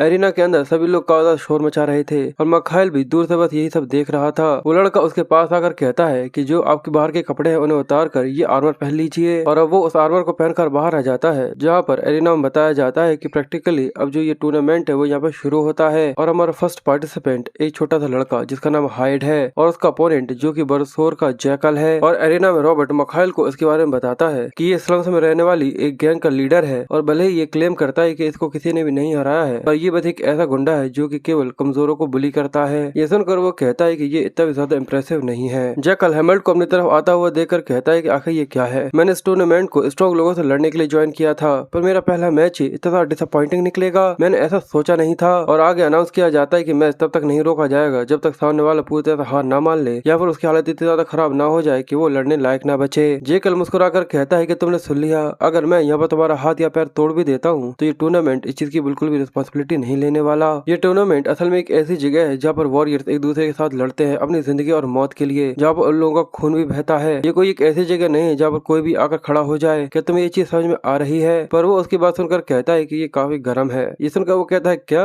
हेमल्ट वहाँ खड़ा हुआ पसीना पसीना हो रहा था। हेमल्ट कहता है कि मैंने 3000 मर्सी दिए थे जिससे मैं अपने केप के ऊपर कोल्ड स्पेल डलवा सकूं, इसलिए जल्दी से ये खत्म करो जिससे मैं अपने केप को फिर से पहन सकूं। ये सुनने के बाद उसके चेहरे पर काफी गुस्सा दिख रहा था। वो कहता है कि सच में अगर ऐसा है तो चलो इस चीज को शुरू करते हैं और मैं तेजी से तुम्हारी तरफ बढ़ता हूँ। जैकल अपनी तलवार को घुमाते हुए हेमल्ट के ऊपर हमला करता है पर वो बड़े ही आराम से उसके अटैक को यहाँ पर डॉज कर पीछे की तरफ घूम कर आ जाता है। ये देखकर वो लड़का भी काफी ज्यादा कंफ्यूज था कि कितनी ज्यादा तेजी से वो यहाँ पर आ गया था और अगले ही पल उसका हाथ आसमान में उड़ते हुए चला जाता है क्योंकि उसने उसके हाथ को यहाँ पर काट दिया था। जैकल जोर जोर से चिल्लाना चालू कर देता है क्योंकि उसका हाथ कट गया था और वहाँ पर खड़े हुए सभी लोग ये देखकर बहुत ज्यादा शॉक हो गए थे। जिसके बाद अनाउंस किया जाता है कि अब जैकल इस फाइट को कंटिन्यू नहीं कर सकता, इसी वजह से हाइड को अगले राउंड के लिए यहाँ पर एडवांस कर दिया जाता है। जिसके अगले सीन में वो अपने मोटल के अंदर वापस आ गया था जहाँ पर मखाइल दिल खोलकर उसको चेयर करते हुए उसके लिए एक दावत पेश करता है और कहता है कि तुमने सच में काफी ज्यादा अच्छा काम किया, तुम तो काफी ज्यादा कमाल के हो, इसलिए तुम्हें चेयर करने के लिए लगता है कि ये चीज पूरी तरह वर्थ इट है। पर ये देखकर वो थोड़ा सा परेशान था। वो कहता है कि तुम्हें ऐसा नहीं लगता कि ये कुछ जरूरत से ज्यादा ही खाना है? वो कहता है कि वैसे भी एक स्ट्रॉन्ग सोर्ट्समैन काफी ज्यादा खाता है और सबके अलावा मैंने पहले ही वादा किया था कि तुम्हारे जितने भी एक्सपेंसेस होंगे उन सभी को मैं कवर करूंगा, इसलिए तुम बिना किसी बर्डन के यहाँ पर आराम से बैठ सकते हो और इस चीज को एंजॉय कर सकते हो। वो ये सुनकर उसे शेडी सा लुक देते हुए कहता है, पर तुम ऐसा तो नहीं सोच रहे कि तुम इन चीजों का इस्तेमाल करते हुए बाद में मुझसे कोई काम करवा सकते हो? अगर ऐसा है तो भूल जाओ। पर वो मुस्कुराकर कहता है कि अगर तुम मुझसे यहाँ पर ले भी क्या रहे हो, इतना पैसा खर्च करना मेरे वॉलेट के ऊपर जरा सा डेंट तक नहीं देगा। और इसके अलावा मैं वैसे भी तुम्हारे ऊपर कोई कर्ज नहीं दे रहा हूँ, बल्कि ये तो एक इन्वेस्टमेंट है, क्योंकि कोई कर्ज एक एक्सपेक्टेशन के साथ आता है कि जिसके बदले में तुम्हें कुछ मिलेगा, पर एक इन्वेस्टमेंट शुरुआत में किसी घाटे की तरह लगती है। हैमल्ट कंफ्यूज था। वो कहता है, क्या एक लॉस? तो आखिर तुम ये कर ही क्यों रहे हो?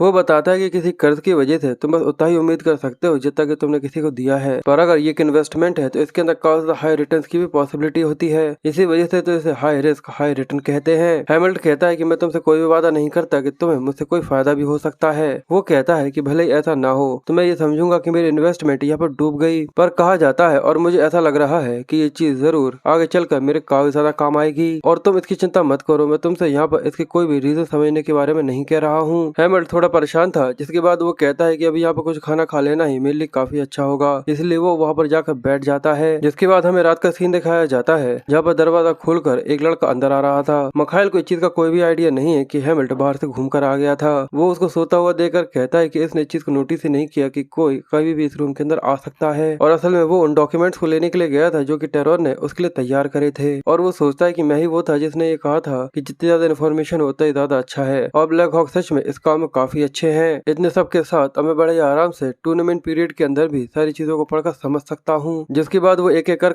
डॉक्यूमेंट्स को पढ़ना चालू करता है, और बहुत देर तक पढ़ने के बाद उसका ध्यान एक आदमी के ऊपर जाता है, पल्मा नाइट कैप्टन लोटोस केरो। और उसे पता चलता है कि ये पल्मा नाइट का कैप्टन तब से है जब से डेरन यहाँ से गायब हुआ है, और उसके ऊपर एक काफी ज्यादा प्रेशर था कि वो डिवाइन सोर्समैन को यहाँ पर सक्सीड कर सके, जिस वजह से वो हर साल डेजर्ट मॉन्स्टर सब्जुकेशन मिशन को यहाँ पर सक्सेसफुली कैरी आउट करता है। इसी वजह से ये सबसे ज्यादा सूटेबल इंसान है पल्मा नाइट के लीडर के लिए। डेरन के पास्ट में से एक ऐसा इंसान, ये देख कर काफी ज्यादा अजीब सा लगता है कि इथन के बाद ऐसा कोई और इंसान भी है जो कि डेरन को जानता है, पर डेरन ने कभी भी किसी नाइट के बारे में कभी भी मेंशन नहीं किया था। मैं ये सोच रहा हूँ कि आखिर डेरन इसके लिए किस तरीके का इंसान होगा। अगर मुझे कोई मौका मिलता है तो मैं उससे बात करना जरूर चाहूंगा। पर वहीं उसके दिमाग में एक अचानक एक क्वेश्चन ट्रिगर होता है। वो कहता है कि आखिर मुझे डेरन ने इथन के पास क्यों भेजा था, कि आखिर मुझे डेरन ने इथन के पास क्यों भेजा था, कि कीरो के पास क्यों नहीं। और पहले डेरन जरूर पॉपुलर नाइट का कैप्टन हुआ करता था, इसका मतलब कि कीरो जरूर उसका क्लोजेस्ट पर्सन था, जरूर वो वाइस कैप्टन रहा होगा। तो आखिर उसने मुझे इथन के पास क्यों भेजा, उसके पास क्यों नहीं? क्या ये इसके लिए था जिससे मैं अकेडमी को अटेंड कर सकूं? नहीं, डेरन के जिस तरीके का नेचर था वो किकीरो के बारे में जरूर बताता। अगर फ्यूचर में इसकी कोई वजह होती, और उसे उसकी एक बात याद आती है कि कभी भी बिना किसी वार्निंग के एक स्ट्राइक तुम्हारे ऊपर आ सकता है, और अगर तुम क्यूरियस हो उसके बाद भी ये नहीं है कि तुम्हें ऐसा नुकसान नहीं होगा, और कोशिश करना चीजों को डॉज करने की, भले ही तुम्हें उन्हें अवॉइड ना करना पड़े। और वो सोच रहा था कि आखिर उसने मुझसे ऐसा क्यों कहा था, कि उसने कुछ खोया था, और अचानक ही उसके दिमाग में ये चीज आती है और कहता है कि शायद डेरन ये जानता था कि उसे धोखा दिया जा रहा है, और उसे धोखे से फॉरेस्ट ऑफ रूट के अंदर भेजा जाएगा। यहाँ तक किसी हाईएस्ट प्रीस्ट के लिए भी डेरन को वहाँ पर ट्रैप करना इतना ज्यादा आसान नहीं होगा, पर फिर भी ये चीज काफी ज्यादा अलग होगी अगर कोई काफी ज्यादा करीबी इंसान ऐसा कुछ करता है, ऐसा कोई जिसके ऊपर डेरन आंखें बंद कर भरोसा करता हो, एक ऐसा जो कि अगर उसे धोखा देता है तो सारी चीजें उसे मिल जाएंगी। और ये सारे के सारे पॉइंट केवल एक इंसान की तरफ कंक्लूड करते हैं, और वो काफी ज्यादा भयानक लुक देते हुए कि कीरो के बारे में सोचता है कि वो एक धोखेबाज है। वो कहता है कि बिल्कुल ये मेरा वैसे केवल शक है, पर फिर भी इस चीज के काफी ज्यादा सच होने के चांसेस बढ़ जाते हैं, इसलिए मैं बेसूर को तब तक नहीं छोड़ सकता जब तक मैं उस धोखेबाज को ढूंढकर उसे उसकी कीमत चुकाने पर मजबूर ना कर दूं। और इस सब के बीच में हैमल्ट को इस चीज का बिल्कुल भी आइडिया नहीं था कि मिखाइल यहाँ पर उठ चुका था, और उसे पता है कि असल में वो यहाँ पर कुछ कर रहा है। जिसके बाद सीन शिफ्ट होता है और अगले दिन हमें टूर्नामेंट का सीन दिखाया जाता है। हैमल्ट ने फिर से अपने सामने आने वाले अपोनेंट को काफी आसानी से यहाँ पर हरा दिया था, और मिखाइल ऊपर से उसको ये सब करता हुआ देख रहा था। हैमल्ट सोच रहा था कि अगर जितने पार्टिसिपेंट्स हैं उन सभी के लेवल अगर इतने ही हैं तो मुझे नहीं लगता कि इसे जीतने में मुझे काफी मेहनत करने की जरूरत है। और वो लड़का उसका यहाँ पर केप उसको वापस करने के लिए आया था। साथ ही वो उसे बताता है कि जो फाइनल राउंड है वो आज से 2 दिन बाद इसी समय पर होगा। हैमल्ट वहाँ से आ जाता है और वो सोचता है ये पहली बार हो रहा है कि अभी भी मेरे पास काफी ज्यादा समय बचा हुआ है, इसलिए मुझे लगता है कि फिर से मुझे मोर्टल जाकर बाकी बचे हुए मटेरियल को जाकर पढ़ना चाहिए। और वहीं उसका ध्यान साइड में जाता है कि रॉबर्ट वहाँ खड़ा होकर उसे आवाज देता है, और वो समझ नहीं पाता कि आखिर वो यहाँ क्या कर रहा है। इसके बाद हमें मिखाइल को हंसता हुआ दिखाते हैं। वो कहता है कि तुम्हारा शुक्रिया हाइड, मैंने तुम्हारा ज्यादा समय तो नहीं लिया ना, क्योंकि तुम्हारा मैच जल्दी खत्म हो गया, तो क्या तुम्हें ऐसा नहीं लगता कि हमें बाकी बचे हुए मैचेस को यहाँ पर एक साथ देखना चाहिए? वो पूछता है कि भाई ये चीज ठीक होगी कि मैं दूसरे लोगों को यहाँ पर लड़ते हुए देख सकता हूँ। वो कहता है क्या तुम्हें इसके बारे में नहीं पता कि यहाँ पर ऐसा कोई भी रूल नहीं है कि जो पार्टिसिपेंट्स है वो किसी और के मैच को नहीं देख सकते। पर बिल्कुल बेसुर के लोग ये जरूर सोच सकते हैं कि कोई भी अपोनेंट यहाँ पर दूसरे के स्किल्स को पहले से ही जानकर उसको अवॉइड करने के बारे में कोई भी टैक्टिक यहाँ पर बना सकता है। पर बिल्कुल तुम्हारे लेवल की जो स्किल्स है ऐसा कोई भी नहीं जिनको वो एनालिसिस कर सके। पर बिल्कुल जो तुम्हारे लेवल के स्किल्स है ऐसा कोई भी नहीं जो कि उन्हें एनालाइज कर सके। पर फिर भी ये देखना काफी ज्यादा मजेदार होगा। क्या तुम्हें ऐसा नहीं लगता? हमें नीचे एक काफी ज्यादा बड़े मसल वाले लड़के को दिखाते हैं जो कि अपने पीछे काफी ज्यादा बड़ी तलवार को रखे हुए था और हेमल्ट उसके अपोनेंट की तरफ देखता है तो उसको देखकर वो थोड़ा सा कंफ्यूज हो गया था क्योंकि वहाँ पर एक लड़का चलते हुए आता है और उसके बारे में बताया जाता है कि ये वो लड़का है जिसने पल्मा नाइट को हाल ही में ज्वाइन किया है और वो एक राइजिंग स्टार जीनियस है और इसका नाम ल्यूक जिगर है। हेमल्ट उसको देखकर कहता है कि ये इंसान और उस लड़के को घूरकर देख रहा था। वो बड़ा सा तलवार वाला लड़का उससे कहता है मुझे ऐसा लग रहा है कि मैं पल्मा नाइट को यहाँ पर फेस कर रहा हूँ, ये तो एक गर्व की बात है। ल्यूक कहता है कि एक ऐसा इंसान जो कि बरसोर कैंडोरा हॉल से है वो मेरा दुश्मन है, वो भी मेरे लिए एक ऑनर की बात है, प्लीज मेरे ऊपर थोड़ी सी दया रखना। पर उसके चेहरे के जो एक्सप्रेशन थे ये देखकर वो कंफ्यूज हो रहा था। हेमल्ट इसके बारे में सोचता है अगर देखा जाए तो अगर डेरेन अभी छोटा होता तो वो जरूर इसकी तरह ही दिख रहा होता। पर मैं ये सोच रहा हूँ कि आखिर उसके स्किल्स कैसे होंगे। जिसके बाद ल्यूक अपनी तलवार निकाल कर तैयार हो जाता है और वो लोग ये देखकर थोड़े से कंफ्यूज और थोड़े से परेशान से हो रहे थे और वो लड़का भी थोड़ा परेशान हो रहा था। वो कहता है कि जैसा कि मुझे पल्मा नाइट से एक्सपेक्ट करना चाहिए था, भले ये छोटा है पर मुझे यहाँ पर जरा सी भी ओपनिंग नहीं दिख रही है। ल्यूक कहता है कि अगर हम लोग इसी तरीके से ये महसूस करते रहेंगे तो शायद मुझे नहीं लगता कि ये चीजें कभी खत्म हो पाएंगी और मुझे लगता है कि मैंने यहाँ पर किसी को बू करते हुए सुना है। तो चलो अगर ऐसा है तो मैं छोटा हूँ तो मैं सबसे पहले तुम्हारे ऊपर आकर हमला करता हूँ। और अगले ही पल वो अपनी तलवार को तेजी से आगे की तरफ बढ़ाते हुए तेजी से उसकी तरफ बढ़ना चालू कर देता है और जो उसकी स्पीड थी वो काफी ज्यादा तेज थी। उसका अपोनेंट देखता है ये क्लियर लो स्ट्राइक है, वो भी वांटेड मूवमेंट के साथ, पर इसने लगता है कि मुझे कुछ जरूरत से ज्यादा अंडरएस्टिमेट कर दिया है और वो अपनी काफी ज्यादा ओवरवेलमिंग स्ट्रेंथ के साथ ल्यूक के ऊपर हमला कर देता है। पर ऐसा लगता है जैसे कि वो अचानक ही उसके सामने से गायब होकर उसके पीछे पहुंच गया हो और उसकी स्पीड कुछ जरूरत से ज्यादा ही तेज थी। वो आदमी भी ल्यूक की स्पीड को देख काफी ज्यादा शॉक और कंफ्यूज रह गया था क्योंकि अगले ही पल उसके शरीर के ऊपर काफी ज्यादा गहरा कट लग जाता है और वो यहाँ पर खून की पिचकारी के साथ बेहोश हो गया था। और हेमल्ट भी ऊपर से ये देखकर थोड़ा सरप्राइज सा था। उस लड़के के यहाँ पर हार जाने के साथ सभी लोग काफी ज्यादा कंफ्यूज हो रहे थे कि आखिर अभी अभी यहाँ पर क्या हुआ, तुमने ये देखा, तुमने ये देखा। मुझे ऐसा लगा जैसे कि ल्यूक अपनी जगह से गायब हो गया हो, पर हेमल्ट ने सारी चीजों को मूव करते हुए देखा था। ल्यूक अपने अपोनेंट से कहता है कि मुझे माफ कर देना पर ये मार्शल आर्ट टूर्नामेंट मेरे लिए जीतना बहुत ज्यादा जरूरी है। जिसके बाद अब ल्यूक को यहाँ पर विनर घोषित कर दिया जाता है और मखाइल हेमल्ट की तरफ ही देख रहा था। वो कहता है तुम सही नहीं दिख रहे हो, क्या कोई चीज है जो कि तुम्हें परेशान कर रही है? हेमल्ट बताता है कि जरूर ये काफी ज्यादा ताकतवर है ऐसा चैंपियनशिप कैंडिडेट के लिए। वो कहता है इसका मतलब क्या तुम भी इसकी यहाँ पर तारीफ कर रहे हो? पर वही हेमल्ट की टोन चेंज हो जाती है और वो कहता है कि पर अगर मैं यहाँ पर नहीं होता तो जरूर ये यहाँ पर जीत जाता। और मिखाइल भी उसे चेयर करते हुए कहता है तो क्या ये किसी तरीके का राइवल डिक्लेरेशन है? मुझे ये पसंद आया, इस तरीके की टेंशन काफी ज्यादा मजेदार होती है। पर वो सोचता है देखकर ऐसा लगता है कि जो डेरेन का लड़का था उसने इसे स्वॉर्डमैनशिप सही से नहीं दिखाई है। पर अगर सच कहूँ तो जो इसके लेवल ऑफ स्किल्स है उसने मेरी एक्सपेक्टेशंस को यहाँ पर एक्सीड कर दिया, इसी वजह से मैं थोड़ा सरप्राइज था। जिसके बाद वो वहाँ से जाने लगा था और कहता है कि मुझे कुछ काम है और मैं थोड़ा सा लेट हो जाऊंगा। जिसके बाद वो वहाँ से जाते हुए कहता है कि तुम मेरे बिना ये सब देखते रहो, मुझे कुछ काम है तो मैं वहाँ पर बाद में आऊंगा।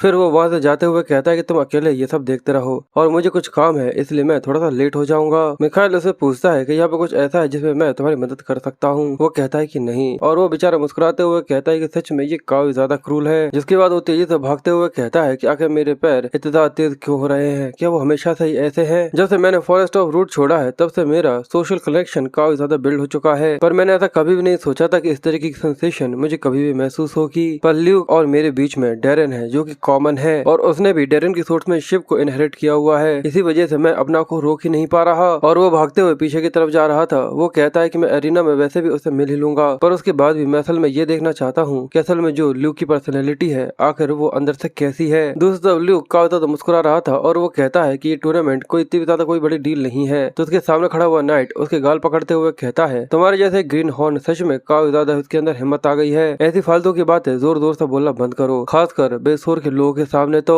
वो दर्द में कहता है कि मुझे माफ कर दो, पर इसके बाद भी केवल हम लोग ही यहाँ पर है, ऐसा कोई भी नहीं है जो कि असल में हम लोगों के अलावा यहाँ पे कोई सुन रहा हो। पर वो कहता है कि ऐसा लगता नहीं कि हम दोनों ही हैं जो कि यहाँ पर अकेले हैं। ल्यूक थोड़ा कंफ्यूज था और साइड में हेमल्ट ये सीन देखकर थोड़ा सा कंफ्यूज सा हो रहा था कि आखिर यहाँ पर हो क्या रहा है। ल्यूक उसको देखकर तुरंत ही पहचान लेता और कहता है कि जरा रुक जाओ, तुम काफी फेमिलियर से लग रहे हो, तुम्हारा नाम क्या था? हाँ मुझे याद आया, हाइल्ड, मैंने तुम्हारा मैच देखा था, तुम ही वही अकेले थे जिसने मेरे पे एक इम्प्रेशन छोड़ा था, पर जैसे मेरा मैच खत्म हुआ तुम मुझे ढूंढते हुए यहाँ पर आ गए। तो क्या यहाँ पर कोई चैलेंज है जो कि टूर्नामेंट का कोई फेवरेट बनेगा या फिर कुछ ऐसा ही, और या फिर मेरे स्किल्स ने तुम्हें इतना ज्यादा इम्प्रेस कर दिया है कि तुम मेरे फैन बन चुके हो, पर अगर ऐसा भी है तो भी मुझे माफ करना, क्योंकि मेरे फैंस केवल लेडीज ही हो सकती है और कोई नहीं। पर वो कहता है क्या तुम डेरन के ग्रैंडसन हो? मैंने सही कहा ना? तो वो बात ही बातों में कह देता है कि हाँ मैं डेरन का ग्रैंडसन हूँ। पर वो अपनी बात पूरी कर पाता उससे ही पहले अचानक ही वो अपने हाथ से हैमल्ट के मुंह को पकड़ता है और काफी ज्यादा शॉक होते हुए उसका चेहरा काफी ज्यादा फनी लग रहा था। वो कहता है कि आखिर तुम हो कौन? आखिर तुम्हें इसके बारे में कैसे पता? वो नाइट ये देखकर कंफ्यूज था। वो कहता है कि ल्यूक क्या कुछ गड़बड़ है? वो कहता है कि नहीं कुछ भी नहीं, पर ऐसा लगता है कि कुछ ऐसा है जिसके बारे में ये मुझसे काफी ज्यादा जल्दी बात करना चाहता है, इसलिए क्या मैं थोड़ी देर के लिए बाहर इसके साथ जा सकता हूँ? अब वो बाहर लाकर उसे बिल्कुल किसी लड़कियों की तरह दीवार से लाकर टिका देता है। ऐसा लग रहा था जैसे कि वो यहाँ पर उसके साथ फ्लर्ट करने की कोशिश कर रहा हो। वो कहता है कि मेरी पूरी जिंदगी में ऐसा कभी नहीं हुआ कि मैंने किसी लड़के को इस तरीके से दीवार से लगा कर रखा हो। तो बताओ आखिर तुम कहाँ से आए हो और आखिर तुम हो कौन? हैमल्ट कहता है पर आखिर तुमने डेपरेट के नाम को इस्तेमाल क्यों नहीं किया? वो काफी गुस्से में चिल्लाते हुए कहता है कि हे यहाँ पर मैं हूँ जो कि यहाँ पर क्वेश्चन कर रहा है और बार बार डिवाइन सोर्समैन को बीच में लाना बंद करो। अगर किसी ने सुन लिया तो हम लोग एक काफी ज्यादा बड़ी दिक्कत में आ सकते हैं। हैमल्ट काफी गुस्से में था और वो कहता है मैं किसी को भी इसके बारे में नहीं बताऊंगा, तो तुम चिंता मत करो। मैं तो बस ये जानने के बाद काफी ज्यादा क्यूरियस था कि डिवाइन सोर्समैन का डिसेंडेंट यहाँ पर आया हुआ है। ये जानकर वो और भी ज्यादा शॉक होते हुए कहता है कि सीरियसली आखिर तुम हो कौन और आखिर तुम्हें ये सब किसने बताया? हैमल्ट कहता है कि असल में मैं इन्फॉर्मेशन इकट्ठा करने में कुछ जरूरत से ज्यादा ही अच्छा हूँ, इसी वजह से मुझे ये सब पता है। पर आखिर तुमने ये फैक्ट क्यों छुपा कर रखा हुआ है कि तुम डिवाइन सोर्समैन के डिसेंडेंट हो और एक ग्रैंडसन भी? पर आखिर तुमने ये फैक्ट छुपा कर क्यों रखा हुआ है कि तुम डिवाइन डिसेंडेंट की ग्रैंडसन हो? ल्यूक कंफ्यूज था कि आखिर वो उससे यहाँ पर क्या कहे, पर फिर वो उसे बताता है कि मेरे फादर ने उनके साथ रिश्ता तोड़ दिया था और घर छोड़ दिया था, इसलिए अब उस नाम को फिर से रिक्लेम करना ये पूरी तरह से बेकार चीज है। वो कहता है कि पर तुमने फिर भी डिवाइन सोर्समैन की टीचिंग को तो यहाँ पर इनहेरिट किया हुआ है, मैंने सही कहा ना? वो कहता है क्या आखिर तुम्हें ये भी पता है? पर मेरे फादर ने मुझे सोर्समैनशिप सिखाई थी, पर उन्होंने मुझे ये नहीं बताया था कि ये असल में डिवाइन सोर्समैन टेक्निक है। पर इसके बाद भी मैं चीज को डिनाई नहीं करूंगा कि मैं उसे हायर करता हूँ या फिर कुछ ऐसा ही। मैंने खुद ने भी ये प्लान बनाया था कि जैसे ये टूर्नामेंट यहाँ पर खत्म हो जाएगा तो मैं ऑफिशियली इस चीज के बारे में बता दूंगा, क्योंकि वो सोर्समैनशिप जो कि मेरे ग्रैंडफादर से मुझे मिली है वही मेरी ताकत है और उसी की वजह से मुझे नाइट्स के अंदर यहाँ पर ज्वाइन किया गया है और इसलिए मैं चीज की इज्जत करता हूँ, भले ये लेगेसी ना हो पर जो मेरी स्किल्स है उन सब की। जिसके बाद वो और ज्यादा परेशान था। वो कहता है कि आखिर मैं ये सब ऐसे इंसान को क्यों बता रहा हूँ जिससे अभी अभी मैं मिला हूँ, पर अब बिल्कुल भी हिम्मत मत करना किसी को भी इसके बारे में बताने की, केवल नाइट कैप्टन ही और वाइस कैप्टन ही इसके बारे में जानते हैं। हैमल्ट कंफ्यूज था। वो कहता है कि रुको, अगर कैप्टन किकीरो वो थे जिसने डेरेन को टेम्पल के साथ मिलकर फंसाया था तो आखिर उन्हें डेरेन की ग्रैंडसन को इस तरीके से नाइट यहाँ पर एक्सेप्ट क्यों किया है? और वहीं अचानक एक गोल्डन आर्मर पहने हुए आदमी उन लोगों की तरफ ही बढ़ रहा था। जैसे उन लोगों का ध्यान उसकी तरफ जाता है तो वो उन लोगों के सामने आकर खड़ा हो चुका था और ये कोई और नहीं बल्कि किकीरो था।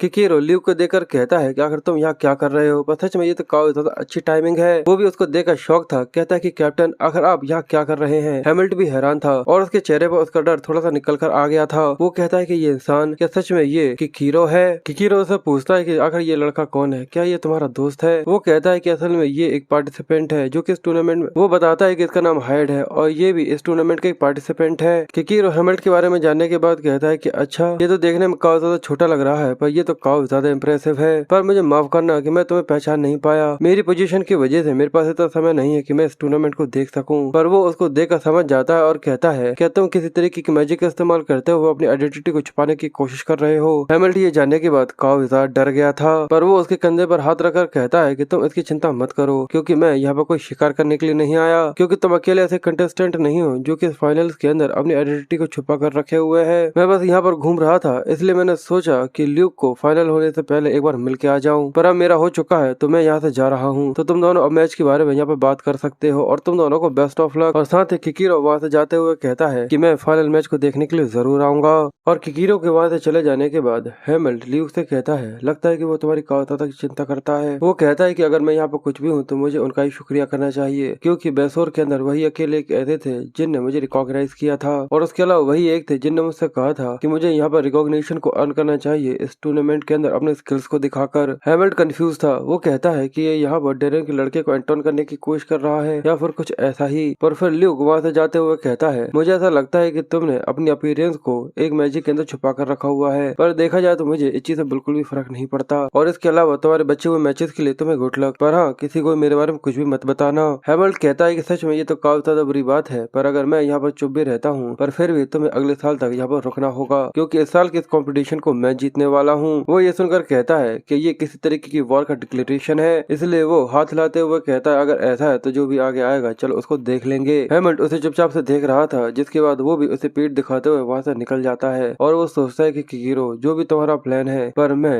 ल्यूक को तुम्हें इतनी आसानी से पकड़ने नहीं देने वाला। जिसके बाद अब हैमल्ट फिर से मोटल के अंदर आ गया था। मिखाइल उसका वेट कर रहा था। वो कहता है कि आखिर तुम्हारे ल्यूक के साथ कैसी बातें रही। हैमल्ट कंफ्यूज था। वो सरप्राइज होते हुए कहता है, तुमने सीक्रेटली क्या किसी को मेरे पीछे लगा कर रखा हुआ था? वो कहता है कि ऐसा कुछ भी नहीं है, ये तो बस मेरा एक गेस था। पर जिस तरीके से तुम इस चीज को डिनाई नहीं कर रहे हो, मुझे लगता है कि मैं पूछे से सही बोल रहा हूँ। ये सुनने के बाद हैमल्ट थोड़ा सा कंफ्यूज हो रहा था। जिसके बाद वो उससे आगे पूछता है कि आखिर तुम वापस से क्या बात कर रहे थे? कहता है कि ऐसा कुछ खास नहीं जो कि मैं तुम्हें बता सकूं। वो कहता है कि मुझे ऐसा लगा ही था। जिसके बाद मिखाइल उससे कहता है कि हाइड, अगर ऐसा कुछ होता है कि पाम नाइट्स तुम्हें यहाँ पर रिक्रूट करने के लिए ऑफर करते हैं, तो क्या तुम उनके ऑफर को यहाँ पर एक्सेप्ट करोगे? की बात सुनकर कहता है कि पर आखिर वो मुझे रिक्रूट करना ही क्यों चाहेंगे? वो बताता है कि बेसोर टूर्नामेंट के अंदर ऐसे कई सारी चीजें हैं जो कि यहाँ पर अटेंशन को ग्रैब करती हैं, और ऐसे कई सारे मेंबर्स भी हैं जो कि यहाँ पर नाइट के लिए पार्टिसिपेट करना चाहते हैं। और अगर तुम यहाँ पर जीत जाते हो तो क्या तुम्हें ये नेचुरल नहीं लगता कि वो तुम्हें अपने पास चाहेंगे? वो कहता है कि पर मैं कभी भी पल्मा नाइट्स को ज्वाइन नहीं करूंगा क्योंकि बेसोर बहुत ज्यादा गर्म है। मिखाइल बोलता है ये तो काफी अच्छी बात है क्योंकि जहाँ पर मैं रहता हूँ वो भी इतना ज्यादा गर्म नहीं है।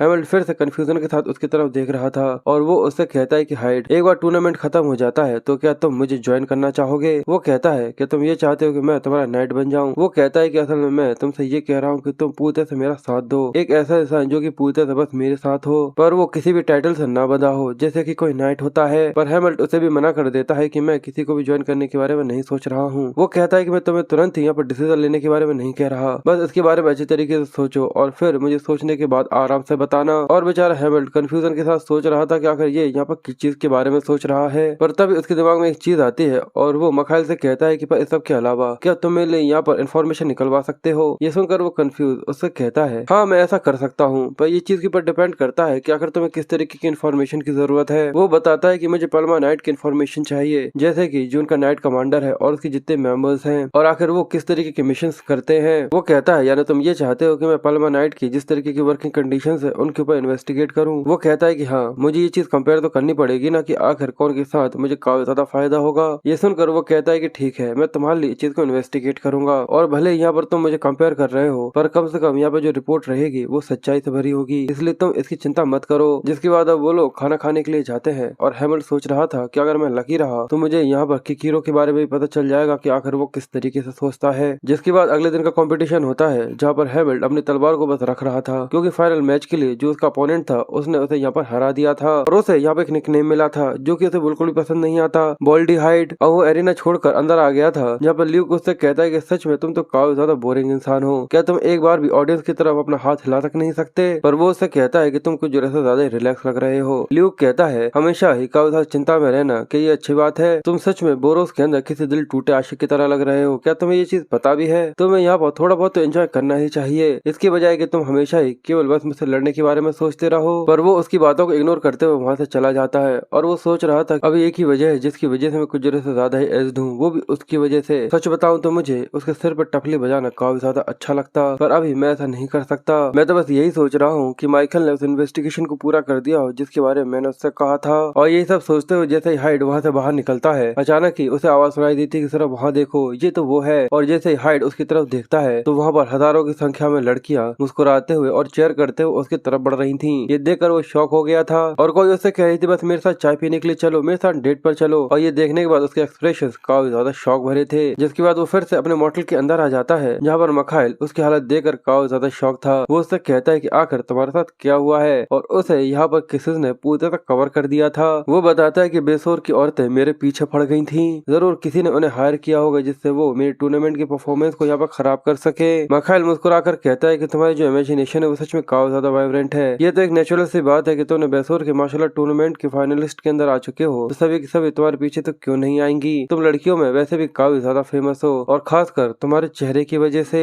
ये सुनकर उसे समझ में नहीं आता। वो कहता है लगता है कि जो बेसोर के इंसान है उन्हें मेरी शक्ल बिल्कुल भी पसंद नहीं है। बेचारा मिखाइल अब उसे कैसा समझाए कि उसे कुछ भी समझ में नहीं आ रहा कि आखिर वो यहाँ पर क्या बोल रहा है। फिर वो उसे कहता है कि बिल्कुल पिछली बार जो कि मैं तुमसे कहा था, पर वो अपनी बात पूरी करता उससे पहले मिखाइल उसके सामने वो डॉक्यूमेंट्स लाकर रख देता है। वो कहता है कि मुझे पता था कि तुम उसके बारे में जरूर पूछोगे, तुम्हें पहले से ही उसकी तैयारी कर रखे हुए था। हैमिल्टन बोलता है तुम तो काफी ज्यादा तेज हो। वो कहता है कि हाँ बिल्कुल, केस की वजह से तुम्हारा ट्रस्ट मेरे ऊपर थोड़ा बहुत बढ़ा। और वो डॉक्यूमेंट्स को पढ़ना चालू करता है कि नाइट्स को काफी ज्यादा सिंसियरिटी सिस्टम के साथ उन्हें काफी ज्यादा बेजोल लेवल का ट्रीटमेंट भी ऑफर किया जाता है और साथ ही पर्सनल घर भी। और उसे इस तरीके की चीजों में बिल्कुल भी भी इंटरेस्ट नहीं था, इसलिए वो उसके अंदर और भी सारी चीजें देखता है। यहाँ पर वो पल्मा नाइट के कमांडर जनरल के बारे में सोचता है, क्या वो पॉलिटिकली इंगेज नहीं है, और लगता है कि जो किकीरो है वो फर्स्ट प्रिंस को सपोर्ट करता है और ये चीज कंफर्म है। पर लगता है कि किकीरो फर्स्ट प्रिंस को सपोर्ट करता है, और ब्लैक हॉक ने जो मुझे इन्फॉर्मेशन दी थी उसके अंदर जो फर्स्ट प्रिंस है असल में वो एक दूसरी क्वीन का लड़का है। इसी वजह से उसने जो लिमियन रीजन है उसके अंदर अपने फॉलोअर्स को डेवलप किया, और इसके अलावा जो उसका इन्फ्लुएंस है वो भी काफी ज्यादा स्ट्रॉन्ग है लिमियन टेम्पल के अंदर, जहाँ पर उसने बेसोर को स्टैब्लिश किया था। और इसके अलावा किकीरो फर्स्ट प्रिंस को सपोर्ट करता है, और वो वहाँ पर कुछ और चीजों को देखने के बाद वो कहता है, क्या डेजर्ट के अंदर एक मॉन्स्टर स्कॉर्पियन है? वो बताता है कि हाँ, वो मॉन्स्टर जो कि बेसोस के अंदर ज्यादा फेमस नहीं है। जो उनकी क्वीन थी डिवाइन सोर्समैन ने काफी लंबे समय पहले उसे खत्म कर दिया था, जिसके बच्चे पीछे रह गए थे, और कभी कभी उसकी रिपोर्ट आती रहती है। इसी वजह से जो पल्मा नाइट्स है वो हर साल एक बार मॉन्स्टर सब्जुगेशन के लिए जाता है, और ये पार्ट काफी ज्यादा पॉपुलर इसी वजह से है क्योंकि जो स्कॉर्पियन की पॉपुलेशन बढ़ जाती है ये उसे खत्म करने के लिए होता है। और इस साल वो लोग इस टूर्नामेंट के खत्म हो जाने के बाद जाएंगे। हैमल्ट ये देखकर समझ जाता है कि शायद जो किकीरो है उसने लीव को इसलिए एक्सेप्ट नहीं किया जिससे वो उसकी रक्षा कर सके। इंसान हमेशा अपनी पिछली गलतियों को मिटाने के लिए पूरी कोशिश करता है। वो जरूर ये चाहता होगा कि वो हमेशा ही एक ऑब्स्टिकल को अपने अंगूठे के नीचे रखे जिसे वो हमेशा ही कंट्रोल कर सके, और ऐसा हो सकता है कि वो इस मॉन्स्टर सब्जुगेशन के बीच में लीव को यहाँ पर मारने की भी कोशिश करे, और फिर सारी बातों को अपनी किसी हीरोइक टेल के साथ यहाँ पर एक ग्लोरी के अंदर बदल दे। ये तो काफी अच्छी बात है कि इस समय पर मैं यहाँ पर बेसोर के अंदर हूँ जब ये यहाँ पर होने वाला है, इसलिए जब तक मैं यहाँ पर हूँ तब तक मैं डेरन के ग्रैंडसन को उसी सेम फेट के साथ सफर नहीं करने दूंगा। इसलिए चाहे कुछ भी क्यों ना हो जाए, पर मुझे किकीरो के इस बेकार से प्लान को यहाँ पर रोकना होगा। पर वो उसे इमेजिन करते हुए कहता है कि पर जब हाल ही में मैं उससे फेस टू फेस मिला था तो इस चीज को मैंने पहचान लिया था कि जो किकीरो है वो बहुत ज्यादा ताकतवर है, इतना ज्यादा ताकतवर कि मैं पूरी कोशिश भी कर लूँ उसके बाद भी मैं उसे नहीं जीत सकता। पर अगर ये बात बहुत ज्यादा बदतर हो जाती है तो शायद मुझे लियो को सारी बातें बतानी होगी जिससे वो यहाँ पर मेरी मदद कर सके। जिसके अगले सीन में फिर से हमें हैमल्ट को एक लड़के के सामने दिखाते हैं। अब एरिना में उन दोनों के मैच को यहाँ पर शुरू किया जा रहा था। वो आदमी उससे कहता है कि तुमसे मिलकर मुझे काफी अच्छा लगा, और ऊपर रॉबर्ट मखाइल को उसके बारे में बताता है कि ये एक फर्स्ट क्लास मर्सनरी है। भले ही इसकी रैंक लो है पर फिर भी इसने अपने लास्ट मैच को एक पल्मा नाइट से जीता था 1 घंटे की लड़ाई में। मखाइल कहता है कि पर इस सब के बाद भी वो हाइट के सामने बिल्कुल भी नहीं जीत सकता। सही कहा ना, इसने एक तरफ से अपने अपोनेंट्स को हराया है, भले ही वो कितना ज्यादा ताकतवर नाइट ही क्यों ना हो। रॉबर्ट बोलता है कि इस चीज से फर्क नहीं पड़ता कि ये जीत काफी आसानी से मिलती है या फिर कैसे ही, इस चीज से फर्क पड़ता है कि जो चीज सेमीफाइनल के अंदर होगी। मखाइल ये सब सुनकर हैमल्ट की तरफ देख रहा था, जहाँ पर वो अपनी तलवार निकालकर ऊपर की तरफ देखता है जहाँ पर फर्स्ट और सेकंड प्रिंस बैठे हुए थे, और साथ ही किकीरो भी वहीं पर खड़ा हुआ था। वो सोचता है कि फर्स्ट और सेकंड प्रिंस और साथ ही नाइट कैप्टन भी यहाँ पर है। अब सेमीफाइनल स्टार्ट हो चुका है जिस वजह से उन्हें अपने चेहरे दिखाने चालू कर दिए हैं। उसका अपोनेंट उससे कहता है कि हे छोटे से बच्चे, तुम्हें यहाँ पर अपना ध्यान नहीं भटकाना चाहिए। जब तुम्हारा अपोनेंट तुम्हारे सामने खड़ा हुआ है इतना भी ज्यादा कॉन्फिडेंस अच्छा नहीं होता, इसकी वजह से तुम यहाँ पर हार भी सकते हो। वो कहता है कि ऐसा मैं नहीं करना चाहता था, प्लीज मुझे माफ कर देना। और वो बस यही सोच रहा था कि इसने कहा है कि ये फर्स्ट क्लास मर्सनरी है तो क्या शायद ये फ्रेंचियो के लेवल का हो सकता है, पर जो उसका ऑरा है वो इतना ज्यादा ताकतवर तो महसूस नहीं हो रहा। फिर वो अपनी तलवार को साइड में पोज लेता है और तेजी से उसकी तरफ बढ़ जाता है, और वो अपनी तलवार से उस मर्सनरी के ऊपर हमला करता, पर तभी वो मर्सनरी अपनी तलवार से धूप को उसकी आंखों पर दे मारता है, जिसकी वजह से वो यहाँ पर डिस्ट्रैक्ट हो गया था और उसकी आंखें थोड़ी देर के लिए यहाँ पर बंद हो जाती है। और ये मौका देखकर वो साइड में से आकर हैमल्ट के ऊपर हमला करने की कोशिश करता है, पर वो भी ये देखकर हैरान था कि जैसे वो स्ट्राइक करता है हैमल्ट बड़े ही आराम से उसके अटैक को डॉज करते हुए जंप कर पीछे की तरफ आ जाता है। पर वो यहाँ रुकता नहीं है, वो जल्दी से फिर से आगे बढ़ना चालू करता है और वो मर्सनरी ये देख लेता है। इसी वजह से वो वहाँ पर पड़े हुए कई सारे पत्थरों के ऊपर अपनी तलवार मारकर उन्हें सीधे हैमल्ट की तरफ फेंक देता है। वो बिल्कुल किसी बुलेट्स की तरह उसकी तरफ बढ़ रहे थे। ये देखकर वो फिर से थोड़ा डिस्ट्रैक्ट हो जाता है और उससे बचने के लिए अपनी तलवार को आगे पीछे घुमाता है, और तभी अचानक ही वो फिर से उसके सामने आकर एक काफी ज्यादा भयानक सा आदमी लग रहा था, जहाँ पर वो एक काफी ज्यादा तेज तलवार के साथ उससे लड़ाई करना चालू कर देता है, और फिर उन दोनों की तलवार एक दूसरे से जोर जोर से टकराना चालू हो जाती है। और ऐसा कोई भी नहीं था जो कि यहाँ पर हार मानने के लिए तैयार हो। हैमल्ट उसकी तलवार को पीछे की तरफ धक्का देता है, जिस पर से देख रहे लोग ये देखकर काफी ज्यादा शॉक से हो रहे थे और सरप्राइज भी। पर हैमल्ट यहाँ पर पसीना पसीना होते हुए कहता है कि ये इंसान जितना मैंने सोचा था उससे ज्यादा दिक्कत दे रहा है। ये मेरी अटैक टाइमिंग को यहाँ पर डिले करने की कोशिश कर रहा है ऐसे तरीकों से जैसा मैंने सोचा नहीं था, और वो प्रिसाइज थ्रू अटैक, जहाँ पर मेरा प्रिसाइज काउंटर अटैक खुल गया था, और अगर मैंने ध्यान नहीं दिया होता तो वो अटैक काफी ज्यादा ग्रुसम हो सकता था। पर इस सब के बाद भी जिसकी फंडामेंटल्स है वो इन्हें नहीं रोक रहा है। ये कोई ऐसे बेवकूफों में से नहीं है जो कि बस केवल अपने लक की वजह से यहाँ पर आ जाते हैं। वो मर्सनरी हैमल्ट से कहता है, मुझे लगा था कि मैं तुम्हें स्पोर्ट्समैनशिप के लिए पूरे तैयार होकर आया हूँ, पर जरा देखो तो कि तुम कितने ज्यादा रिलैक्स्ड हो। अगर मैं तुम्हारे जितना छोटा होता तो मुझे इस चीज के पास शक होता कि शायद मैं यहाँ पर लड़ भी पाऊंगा या नहीं। पर अगर कोई मर्सनरी मिशन लेता है तो वो बस केवल एक अच्छी चांस का ही वेट कर रहा होता है, और अब यहाँ पर मैं हार को बिल्कुल भी अफोर्ड अफोर्ड नहीं कर सकता।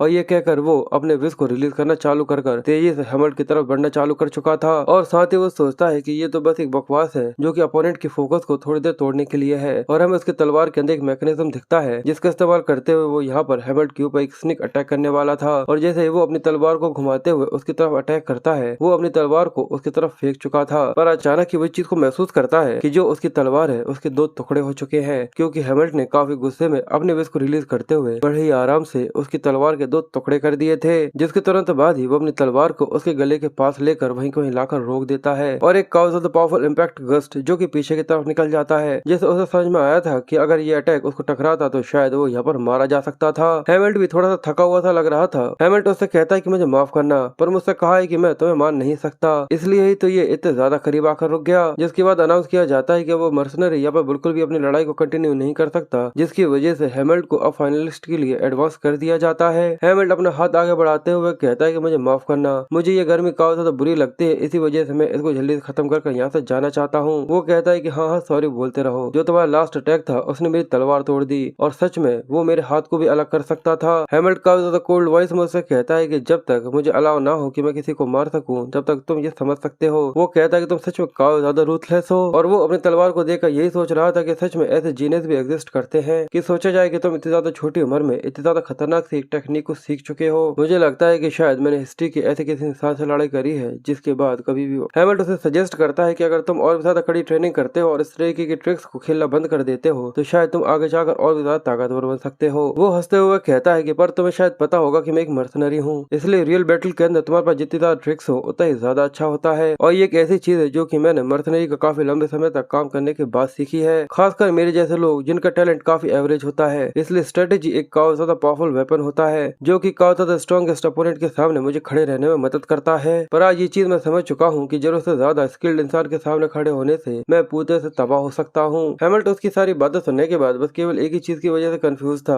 क्या स्ट्रेटेजी। ऊपर से वो दोनों प्रिंस और किकिरो भी उसके मैच को एंजॉय कर चुके थे। फर्स्ट प्रिंस बोलता है कि उसकी उम्र के हिसाब से इसके स्किल्स काफी ज्यादा कमाल के हैं। कीरो आखिर तुम्हें क्या लगता है? वो कहता है कि मुझे तब से ही थोड़ा सा अजीब सा लग रहा था जब से मैं कल इससे मिला था। ये काफी अच्छा होगा कि अगर हम लोग उसे नाइट के अंदर रिक्रूट कर सकते। और सेकंड प्रिंस हाइड की तरफ काफी ज्यादा इंटरेस्टिंग नजरों के साथ देख रहे थे और मखाइल भी ऊपर से देखकर हाइड के बारे में बस यही सोच रहा था कि आखिर तुम कौन हो। ये अनरियल स्ट्रेंथ जो कि हर रात न जाने किस चीज को ढूंढती रहती है। ऐसा हो ही नहीं सकता कि इसका जो गोल है वो बस केवल बेसोर के मार्शल आर्ट टूर्नामेंट को जीतने तक ही सीमित हो। और अगर ऐसा है तो सच में आखिर ये किस चीज के पीछे है। पर वहीं किसी की आवाज से उसका ध्यान टूटता है। वो कहता है कि तुम यहाँ नहीं आ सकते। हे बूढ़े आदमी, आखिर तुम कौन हो? जल्दी से रोको। मखाइल कंफ्यूज साइड में देखता है। वो उसे पूछता है कि क्या हुआ। उसका बटलर बताता है कि कुछ नहीं, पर एक अजीब सा इंसान है जो कि बार बार आपसे मिलने के बारे में कह रहा है। एक टकला जिसकी काफी लंबी बड़ी दाढ़ी थी। वो कहता है कि हे आखिर माइकल कहाँ पर है? क्या तुम सच में तुम ही माइकल हो? क्या मैं तुमसे थोड़ी देर कुछ बात कर सकता हूँ? उसका बटलर कहता है कि हे ये काफी ज्यादा रूड था, आखिर ये किस तरीके की डिसरिस्पेक्ट है? क्या तुम कोई गुंडे हो? मखाइल कहता है कि ये ठीक है, उसे बात करने दो, पर इससे पहले क्या तुम मुझे ये बता सकते हो कि आखिर तुम कौन हो और आखिर तुम यहाँ पर क्यों आए हो? वो आदमी उसके पास आकर कहता है कि मेरी गलती के लिए मुझे माफ करिएगा, पर असल में मैं बेसोर का एक ब्लैक स्मिथ हूँ और जितनी भी सोर्स सप्लाई होती है पल्मा नाइट्स के लिए उन सभी को मैं ही फौज करता हूँ। मखाइल कहता है कि अच्छा,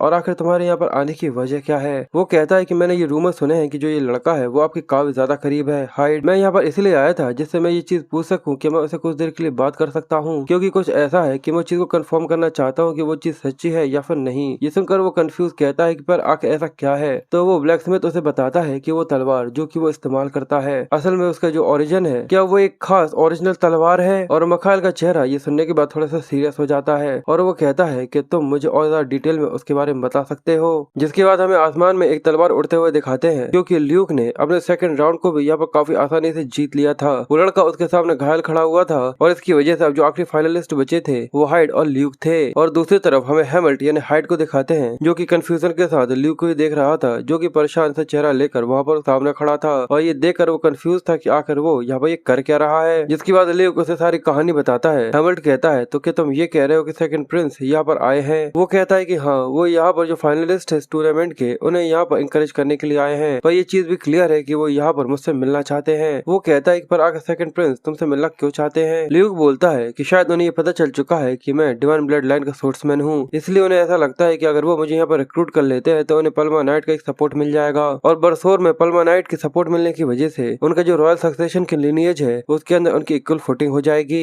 हैमिल्टन सारी चीजों को समझते हुए कहता है तो अच्छा, पहले परमानाइट के जो कमांडर हैं वो फर्स्ट प्रिंस को सपोर्ट करते हैं, और अगर सेकंड प्रिंस तुम्हें अपने साथ ले लेते हैं तो इसकी वजह से कमांडर की पोजीशन को थोड़ा सा अपसेट हो सकता है। वो कहता है कि हाँ, कमांडर ने मेरे लिए बहुत कुछ किया है, इसलिए मैं इस चीज को इमेजिन भी नहीं कर सकता कि मेरे लिए कितना ज्यादा ऑकवर्ड हो सकता है कि मैं जाकर उनसे इस तरीके से मिलूं। पर अचानक ही फिर वो इस चीज को समझते हुए कहता है कि आखिर तुम इस सब के बारे में कैसे पता है, क्या तुम किसी तरीके के स्पाई हो? हैमिल्टन बिना किसी रिएक्शन के साथ कहता है कि मैंने कहा था ना कि मैं इन्फॉर्मेशन इकट्ठा करने में काफी ज्यादा अच्छा हूँ, पर इस सब के अलावा प्रिंस यहाँ पर आ रहे हैं और मैं चाहकर भी यहाँ से भाग नहीं सकता। हाइड, क्या तुम उनसे कह सकते हो कि मैं एक किसी काम के अंदर काफी ज्यादा बिजी हूँ या फिर कुछ ऐसा ही? पर तभी पीछे से आवाज आती है, अगर तुम बिजी हो तो क्यों ना मैं कभी और आऊँ। जैसे वो ये सुनता है उसका मुंह लटक जाता है। ये देखना काफी ज्यादा फनी था। जिसके अगले सीन में वो उसके सामने खड़ा हो जाता है और कहता है योर हाइनेस, आप मुझे गलत समझ रहे हैं, मेरा मतलब कुछ और था। वो कहता है कि ठीक है शांत हो जाओ, मैं पूरी तरह समझता हूँ, फिर भी एक अजीब तरीके का मजा है जो कि तुम्हें परेशान करने में आता है। और ये कहकर वो हंसते हुए कहता है, और डैरेन, मुझे हमेशा ही वो याद था कि वो काफी ज्यादा स्ट्रिक्ट और स्ट्रोक हुआ करता था। सच में इस चीज के ऊपर यकीन करना काफी मुश्किल है कि तुम सच में कभी कभी तो इस चीज के ऊपर यकीन करना मुश्किल होता है कि तुम सच में उसके डिसेंडेंट हो। हैमिल्टन जैसे उसके मुंह से ये सुनता है वो कहता है कि डैरेन, कि आखिर डिवाइन सोर्समैन किस तरीके का इंसान था? सेकंड प्रिंस कहता है कि हाइड, क्या तुम उसके बारे में जानने के लिए क्यूरियस हो? पर इसके अलावा तुम्हारा मैच काफी ज्यादा इम्प्रेसिव था, तुम्हारे पास सच में काफी ज्यादा कमाल के स्किल्स हैं। और अगर मैं इसके बारे में बताऊं कि आखिर डैरेन किस तरीके का इंसान था, तो मैं तब काफी छोटा था और उससे बस केवल कुछ ही बार मिला था। पर इस सब के अलावा मुझे काफी अच्छे तरीके से याद है कि वो कितना ज्यादा लॉयल और डिपेंडेबल इंसान था, खासकर उसकी स्ट्रेंथ जो कि उसकी आंखों में दिखती थी। सच में वो तो किसी बरसोर की आत्मा की तरह था। हैमिल्टन उसकी बातें काफी ज्यादा क्यूरियोसिटी के साथ सुन रहा था। वो कहता है, तो क्या इसका मतलब अब क्या तुम डिवाइन सोर्समैन के ग्रैंडसन के अंदर काफी ज्यादा इंटरेस्ट ले रहे हो? ये चीज काफी ज्यादा क्यूरियोसिटी से भरी हुई है और वो यहाँ पर हैमिल्टन को ऑफ गार्ड पकड़ लेता है। ल्यूक ये सुनकर कहता है कि आखिर आप हम लोगों की यहाँ पर बातें कितनी देर से सुन रहे थे? तो वो हंसते हुए कहता है कि ये डिस्कशन इतना भी ज्यादा जरूरी नहीं है, मुझे लगता है कि मैंने तुम्हें यहाँ पर आके इंटरप्ट कर दिया, पर क्या हाइड यहाँ पर कुछ ऐसा और है जिसके लिए तुम काफी ज्यादा क्यूरियस हो? ल्यूक उसकी तरफ देखते हुए कहता है कि योर हाइनेस, आपको इसके साथ ज्यादा चीजें शेयर नहीं करनी चाहिए, ये पहले से ही बहुत सारी चीजें जानता है। मुझे तो शक है कि ये डिवाइन सोर्समैन का कोई स्टॉकर वॉकर है। वो कहता है कि मुझे पता है कि ये चीजों को काफी ज्यादा खोद रहा है, पर इसका कोई भी गलत इरादा नहीं है, इसलिए तो इसकी चिंता मत करो। एक सोर्समैन का दिल ये रिफ्लेक्ट करता है कि अगर वो तलवार किस तरीके से पकड़ता है, और इसकी तलवार बस केवल ताकत चाहती है और ये पूरे से प्योर है और इसके अंदर काफी ज्यादा टैलेंट भी है, और ऐसा नहीं है कि ये कोई नुकसान पहुंचाना चाहता हो। और ये चीज भी इतनी अजीब सी नहीं है कि अगर ये डिवाइन सोर्समैन के लिए काफी ज्यादा फैसिनेटेड हो। ये सुनकर वो लंबी सी सांस लेता है और कहता है कि सच में तुम ल्यूक से काफी ज्यादा अच्छे हो। ये सुनकर वो मुस्कुराने लगा था और ल्यूक मुंह फुलाकर उसकी तरफ देखता है। वो कहता है कि हाँ, तुमने ये तो सच कहा। जिसके बाद सेकंड प्रिंस हैमिल्टन को उसके साथ काम करने के बारे में कहता है, तो वो कहता है कि नहीं। वो कहता है कि तुम तो रॉयल्टी के लिए भी काफी ज्यादा कोल्ड हो। पर सब के अलावा वो हाथ मिलाते हुए कहता है कि मैं उम्मीद करूंगा कि जो तुम लोगों का फाइनल मैच है वो काफी ज्यादा कमाल का हो, और ये तुम्हारे लिए भी काफी ज्यादा अच्छा हो सकता है कि अगर तुम ये जान सको कि आखिर डिवाइन सोर्समैन किस तरीके का इंसान था। और साथ ही वो ल्यूक से कहता है कि इस फाइनल्स के खत्म हो जाने के बाद मैं तुमसे डिटेल में सबके बारे में बात करना चाहूंगा। वो कहता है कि पर आखिर आप मुझे क्यों बुला रहे हैं? सेकंड प्रिंस कहता है कि तुम्हें इस चीज में कोई दिक्कत है? वो कहता है कि नहीं, पर क्या आपने ये नहीं कहा था कि आप इस सिचुएशन को समझते हैं? अगर मैं लोगों के सामने आपके साथ चलूंगा, जो कमांडर है वो सच में काफी ज्यादा पोजीशन के लिए ऑकवर्ड हो जाएंगे। पर वो तिरछी निगाह से उसकी तरफ देखकर कहता है कि पर ये तुम्हारी सेफ्टी से रिलेटेड है। वो कंफ्यूज था, कहता है कि सेफ्टी, आखिर आपका मतलब क्या है? हैमिल्टन भी थोड़ा सा कंफ्यूज था। वो कहता है कि इसके बारे में बस हम लोग केवल बाद में ही बातें करेंगे, मैं बाद में किसी को भेज दूंगा जो कि तुम्हें लेने के लिए आ जाएगा, इसलिए तब तक तुम्हें किसी भी शिकारी आंखों से बचने की कोई चिंता करने की जरूरत नहीं है। चलो ठीक है, अपना ख्याल रखना। और ये कहकर सेकंड प्रिंस वहाँ से चला जाता है। हाइड काफी टेंस था जो कि अब थोड़ा सा रिलैक्स हो जाता है। ल्यूक काफी टेंस था जो कि अब थोड़ा सा रिलैक्स हो जाता है। हैमिल्टन कहता है कि जिस तरीके से वो तुम्हारी चिंता करते हैं, लगता है कि तुम दोनों काफी ज्यादा करीब हो। वो कहता है कि हाँ, अगर स्टेटस को साइड में रख दिया जाए तो वो काफी ज्यादा अच्छे अप्रोचेबल है, और अगर सच कहूँ तो मुझे भी ऐसा लगता है कि वो काफी ज्यादा अच्छा इंसान है, पर इस समय पर जिस तरीके की सिचुएशन है मैं अपने दिल को फॉलो नहीं कर सकता। हैमिल्टन उसकी बातें सुनने के बाद कहता है, मुझे लगता है कि तुम्हें सेकंड प्रिंस के इनविटेशन को यहाँ पे एक्सेप्ट कर लेना चाहिए। वो कहता है कि रुको, क्या अभी तुमने ये सुना भी कि आखिर मैं तुमसे क्या कह रहा था? वो कहता है कि ऐसा कोई भी नहीं जो कि यहाँ पर तुम्हारी जिंदगी की रिस्पॉन्सिबिलिटी ले सके, इसलिए अगर तुम सिचुएशन के हिसाब से अपने आप को ढालने की कोशिश करोगे तो तुम पूरी तरह से अकेले पड़ जाओगे जब सिचुएशन तुम्हें पूरी तरह से छोड़ देगी। और उसे यहाँ पर अपने ग्रैंडपा की एक झलक से दिखाई देती है, इसलिए वो कहता है कि तुम्हें कुछ पता है, मैंने सही कहा ना? पर आखिर ये लाइफ थ्रेटनिंग मैटर्स किस तरीके के हैं? वो कहता है कि अभी के लिए जो तुम चाहो वो कर सकते हो, और जो मैं चाहूँ मैं वो करूंगा। अब जाकर कुछ लड़कियों के साथ फ्लर्ट करो जो कि तुम्हारे प्रेशर को यहाँ पर थोड़ा सा कम कर सकेगा फाइनल से पहले, ठीक है? और ये कहकर वो उसे यहाँ पर मार्क करते हुए चला जाता है। वो मुंह फुलाते हुए कहता है कि आखिर तुम्हें क्या लगता है कि आखिर मैं किस तरीके का इंसान हूँ? हैमिल्टन सोचता है कि मैं बस यही चाहता हूँ कि ल्यूक को इस चीज के बारे में पता चल जाए कि असल में वो कितनी ज्यादा खतरनाक पोजीशन के अंदर है। जिसके बाद अब हेमल्ट अपने मोटल के अंदर आ गया था, जहाँ पर वो थोड़ा थका थका सा लग रहा था। मिखाइल उसको देखकर उसका वेलकम करता है और कहता है, लगता है कि तुमने सेकंड प्रिंस के साथ अपनी बातों को काफी एंजॉय किया। हेमल्ट ये सुनकर कंफ्यूज था कि आखिर उसे इसके बारे में कैसे पता, पर फिर वो कहता है कि अब मुझे तो इस चीज के ऊपर जरा सा सरप्राइज नहीं होता। वो कहता है कि जिस तरीके का सेकंड प्रिंस इंसान है, उसकी वजह से आखिर में तुम्हें उसके मूव्स पता चल ही जाते हैं, अगर तुम चाहो ना तब भी। हेमल्ट अपने आप को रिलैक्स करते हुए अपने कपड़ों को चेंज कर रहा था, पर तभी वो उसे कहता है कि हाइड, आज एक काफी ज्यादा मजेदार चीज हुई है, क्या तुम उसके बारे में जानना चाहोगे? जिसके बाद वो उसे लॉयटन के बारे में पूछता है कि तुमने ये नाम सुना है? वो कहता है कि आज से पहले कभी भी नहीं। वो बताता है कि आज से कई साल पहले वो एक काफी ज्यादा कमाल का ब्लैक स्मिथ हुआ करता था, और केवल वो काफी ज्यादा ग्रेटेस्ट ब्लैक स्मिथ ही नहीं था, बल्कि वो एक काफी ज्यादा खतरनाक भी था। वो किसी के लिए भी तलवार तब तक नहीं बनाता था जब तक वो पर्सनली उस इंसान को एक्नॉलेज ना करने लगे। हेमल्ट कहता है कि सच में उस इंसान का तो काफी अच्छा कैरेक्टर है। वो कहता है कि हाँ, और आज मैं एक ब्लैक स्मिथ से मिला था जिसका नाम केविन था, जो कि लॉयटन का अप्रेंटिस है, और उसने मुझे बताया कि लॉयटन ने 3 मास्टरपीस बनाए थे जो कि सच में काफी ज्यादा कमाल के थे, और उसने उन तीनों को एक दिन के अंदर बना दिया था, जैसे कि उसे किसी तरीके के भूत लग गए हों। 3 एक सी दिखने वाली तलवारें जो कि केवल सक्सेशन के लिए बनाई गई थी, और वो तलवारें बेसोर के प्रोडक्ट थे, जिसी वजह से उन्हें रॉयल फैमिलीज ने अपने हाथ पजेस कर लिया। पर केवल एक ही ऐसी तलवार थी जिसको किसी ऐसे इंसान को दी थी जो उसकी पर्सनल इस्तेमाल कर सके, और उस इंसान के साथ रही उसके आखिरी दम तक। और अगर मैं केविन की मानता हूँ तो जो तलवार तुम्हारे पास है वो टेलॉन के मास्टरपीस में से एक है। ये सुनकर हेमल्ट शॉक था, और वो आगे कहता है कि बस केवल एक ही ऐसी तलवार जो कि रॉयल फैमिली के पास नहीं थी, और वो तलवार जो कि डेरेन डिपेरेटी की थी। और वो अपनी बात पूरी करता ही है कि अचानक ही हेमल्ट का ज्यादा भयानक सा लुक देते हुए अपनी तलवार को उठाता है और उसको जमीन पर लिटा देता है, और उसके चेहरे पर उसका किलिंग इंटेंट काफी ज्यादा भयानक और साफ साफ दिख रहा था। वो कहता है कि अपने अगले शब्द के लिए काफी ज्यादा सावधान रहना। मिखाइल भी ये देखकर काफी ज्यादा डर गया था, पर फिर वो अपने आप को शांत करते हुए कहता है कि तुम्हारे रिएक्शन को देखकर ऐसा लगता है कि जैसे कि मैंने कोई नैरो छेड़ दी हो, पर क्या तुम मुझे छोड़ सकते हो? हम लोग पहले बातें कर लेते हैं, मुझे सांस लेने में दिक्कत हो रही है। हेमल्ट के छोड़ देने के बाद वो खासकर सांस लेते हुए कहता है कि मुझे समझ नहीं आ रहा कि आखिर तुम इस चीज को सीक्रेट रखने के लिए इतना डेस्परेट क्यों हो। मेरा ऐसा कोई भी इंटेंशन नहीं है कि मैं सभी लोगों को इसके बारे में बताता फिरूं, और वो ब्लैक स्मिथ केविन वो भी जल्दी ही मेरे काफी ज्यादा अच्छे लोगों के साथ यहाँ पर डील कर लेगा। इसका मतलब अब तुम और केवल मैं ही हैं जो कि सीक्रेट के बारे में जानते हैं। हेमल्ट कहता है कि तुम इससे मेरे ऊपर किसी तरीके का कर्ज डालने की कोशिश कर रहे हो। वो कहता है कि जैसा कि मैंने पहले भी तुमसे कहा था, मुझे कर्ज बिल्कुल भी पसंद नहीं है, और इसके अलावा ये इन्फॉर्मेशन मैंने खुद से नहीं निकाली है, बल्कि वो ब्लैक स्मिथ खुद मेरे पास आया था और उसने मुझे खुद बताई ये सारी चीजें, और ये तो मेरी भलमत साहत है कि मैं तुम्हारे सीक्रेट को एक सीक्रेट ही रख रहा हूँ, और मैं वादा करता हूँ कि मैं इसको बिल्कुल भी बाहर नहीं जाने दूंगा। पर फिर भी हेमल्ट को उसके ऊपर शक हो रहा था। वो कहता है कि अगर तुमने झूठ बोला तो तुम्हारे लिए काफी ज्यादा बुरा होगा। वो भी थोड़ा रिलैक्स होते हुए कहता है कि सच में अभी तक मैं काफी ज्यादा डरा हुआ था, जैसा कि मुझे मार्शल आर्ट टूर्नामेंट के फाइनलिस्ट से एक्सपेक्ट करना चाहिए। ये प्रेशर जो कि तुम्हारे अंदर से निकल रहा था वो एक अलग ही लेवल का था। उसके बाद वो उससे पूछता है कि जब मुझे पता चल ही चुका है तो क्या तुम मुझे बताओगे कि आखिर डिवाइन सोर्समैन और तुम्हारा रिश्ता क्या था? तो वो बताता है कि मैं डेरेन का डिसाइपल हूँ। मिखाइल और भी ज्यादा एक्साइटेड होते हुए कहता है कि वाओ, क्या डिवाइन सोर्समैन का एक अप्रेंटिस भी था,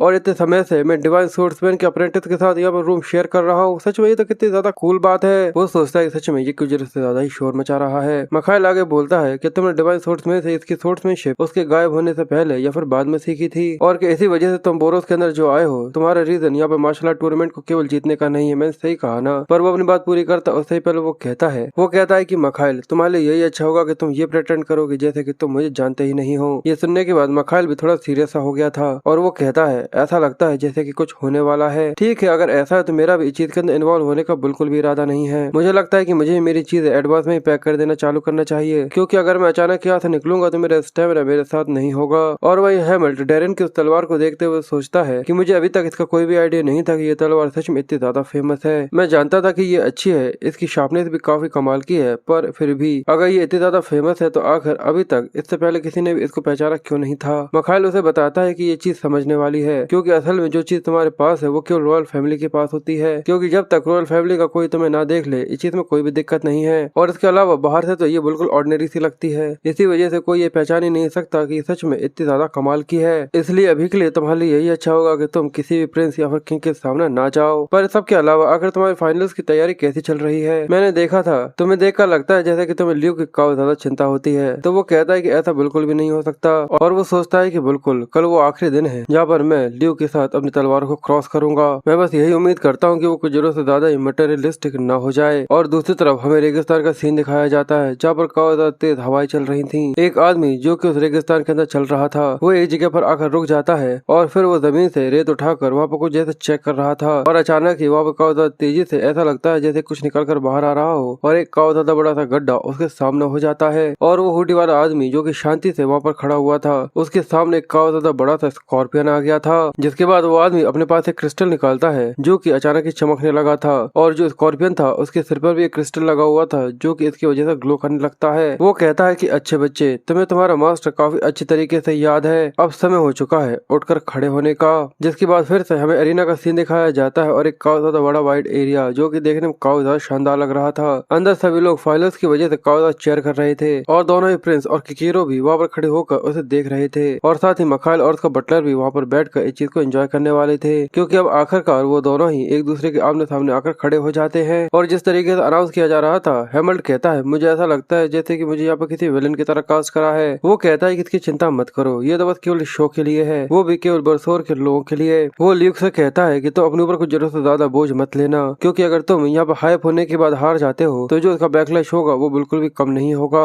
वो गुस्से में कहता है कि सच में तुम्हें लोगों को गुस्सा दिलाना काफी अच्छे तरीके से आता है, जो तुम यहाँ पे बड़ी बड़ी बातें कर रहे हो। मेरे पास रोते हुए उस प्राइज मनी के लिए मत आ जाना जब तुम यहाँ पर हार जाओगे। और वो दोनों यहाँ पर स्टार्ट करते हैं और अपनी तलवार को निकालना चालू कर देते हैं और जैसे ये मैच चालू होता है तो हेमिल्ट को ल्यूक के अंदर डैरेन की परछाई साफ साफ दिखाई दे रही थी। वो उसको देखकर थोड़ा सरप्राइज सा हो गया था। जिसके बाद वो खुश होते हुए कहता है कि वो सो टेक्निक जिसका मैं यहाँ पर सामना कर रहा हूँ इसकी वजह से वो ज्यादा ताजा हो गई। फिर अचानक की आसमान में उन्हें एक पक्षी उड़ता हुआ दिखता है जिसको देखकर वो लोग थोड़े से कंफ्यूज हो रहे थे और वो पक्षी वहाँ पर घूमते हुए जैसे अपने पास से कुछ नीचे गिरा चुका था और जैसे ही वो दोनों तेजी से एक दूसरे से लड़ने के लिए आगे बढ़ते हैं पर अचानक ही जो चीज आसमान से गिर रही थी ये देखकर वो दोनों भी कंफ्यूज हो जाते हैं क्योंकि जैसे ही वो आकर दोनों के बीच में गिरती है सभी लोग ये देखकर बहुत ज्यादा शॉक हो जाते हैं। कहते हैं लगता है कि किसी ने वहाँ पर कुछ फेंका है, ये आसमान से आया है, जरा रोको एक सेकंड करीब से देखने दो। और हेमल्ड भी ये देखकर शॉक सा हो गया था क्योंकि असल में वो किसी की लाश थी और जैसे वो ऊपर की तरफ देखता है तो वो पक्षी जो कि आसमान में उड़ रहा था वो धीरे धीरे कर नीचे आता है और जैसे उसकी इमेज क्लियर होती है तो लोग चिल्लाते हुए कहते हैं कि ये तो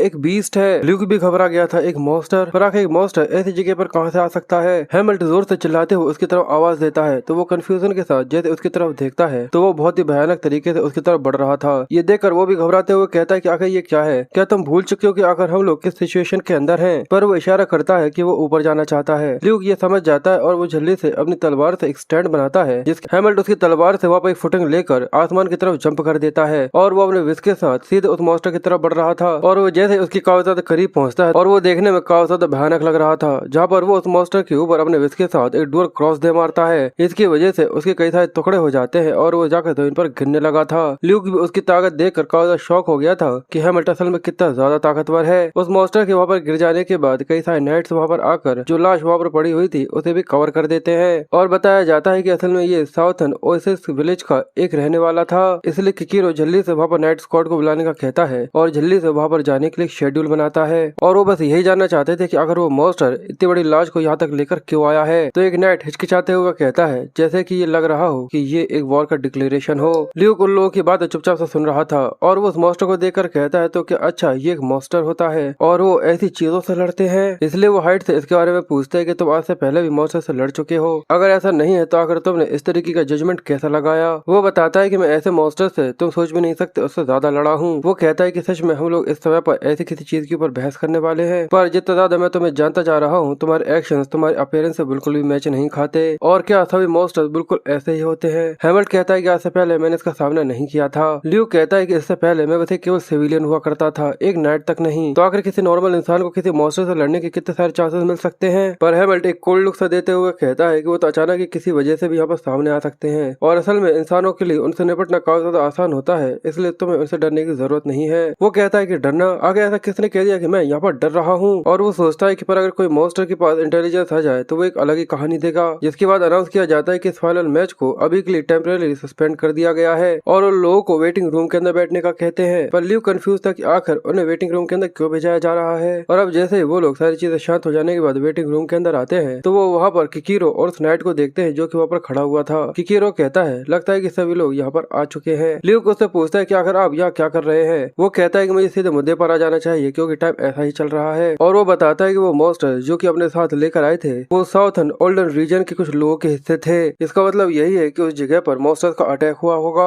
और इस अनएक्सपेक्टेड इमरजेंसी की वजह से पल्मा नाइट ऑर्डर को ऐसा लगता है कि मॉन्स्टर सब्जुकेशन को यहाँ पर चालू करना होगा। और ल्यूक क्योंकि तुम भी एक नाइट बन चुके हो, इसी वजह से तुम्हें भी यहाँ पर पार्टिसिपेट करना होगा। वो कहता है कि ठीक है, मैं समझ गया। जिसके बाद किकीरो हाइड से कहता है, इसकी वजह से मुझे थोड़ा सा बुरा लग रहा है कि इस इंसिडेंट की वजह से जो तुम्हारा फाइनल मैच था वो यहाँ पर मिस हो गया, और ये मैच तब तक के लिए यहाँ पर रोक दिया गया है जब तक ये सब्जुकेशन यहाँ पर खत्म नहीं हो जाती। तो क्या तब तक के लिए तुम यहाँ पर रुक सकते हो? हेमल्ट सोचता है तो अच्छा, इसी वजह से इसने यहाँ पर मुझे बुलाया था। वो कहता है कि अगर मैं यहाँ पर ना कहूँ तो? किकीरो बोलता है, अगर ऐसा होता तो हमारे पास सेकंड ऑप्शन ये है कि हम मैच को यहाँ पर ड्रॉ डिक्लेयर कर देते हैं और जो प्राइज मनी है उसे 2 हिस्सों में बांट देते हैं। ऐसा कोई भी नहीं जो कि ऐसा चाहता है, पर हमारे पास कोई और चॉइस नहीं है। हेमल्ट काफी देर तक इस चीज के बारे में सोचता है और वो कहता है, अगर ऐसा है तो क्यों ना हम लोग यहाँ पर कुछ और करें। वो दोनों इस चीज को सुन रहे थे। वो कहता है, क्यों ना मैं भी यहाँ पर ल्यूक के साथ इस मॉन्स्टर सब्जुकेशन को ज्वाइन करूं, और जो कि यहाँ पर सबसे ज्यादा मॉन्स्टर्स को मारेगा वो यहाँ पर विनर होगा। ल्यूक ये सुनकर शॉक हो गया था। वो कहता है कि आखिर तुम ये क्या बात कर रहे हो? और किकीरो भी उसे बताता है कि मॉन्स्टर सब्जुकेशन ये उतना भी ज्यादा आसान नहीं है जैसे कि हम लोग कोई पिकनिक बनाने जा रहे हो। हेमल्ट कहता है कि मुझे इस चीज के बारे में पता है और मुझे यकीन है कि मैं पहले ही अपना को प्रूव कर चुका हूँ उस फ्लाइंग मॉन्स्टर को हराकर। वो उसकी बात सुनने के बाद सोचता है और कहता है कि ठीक है,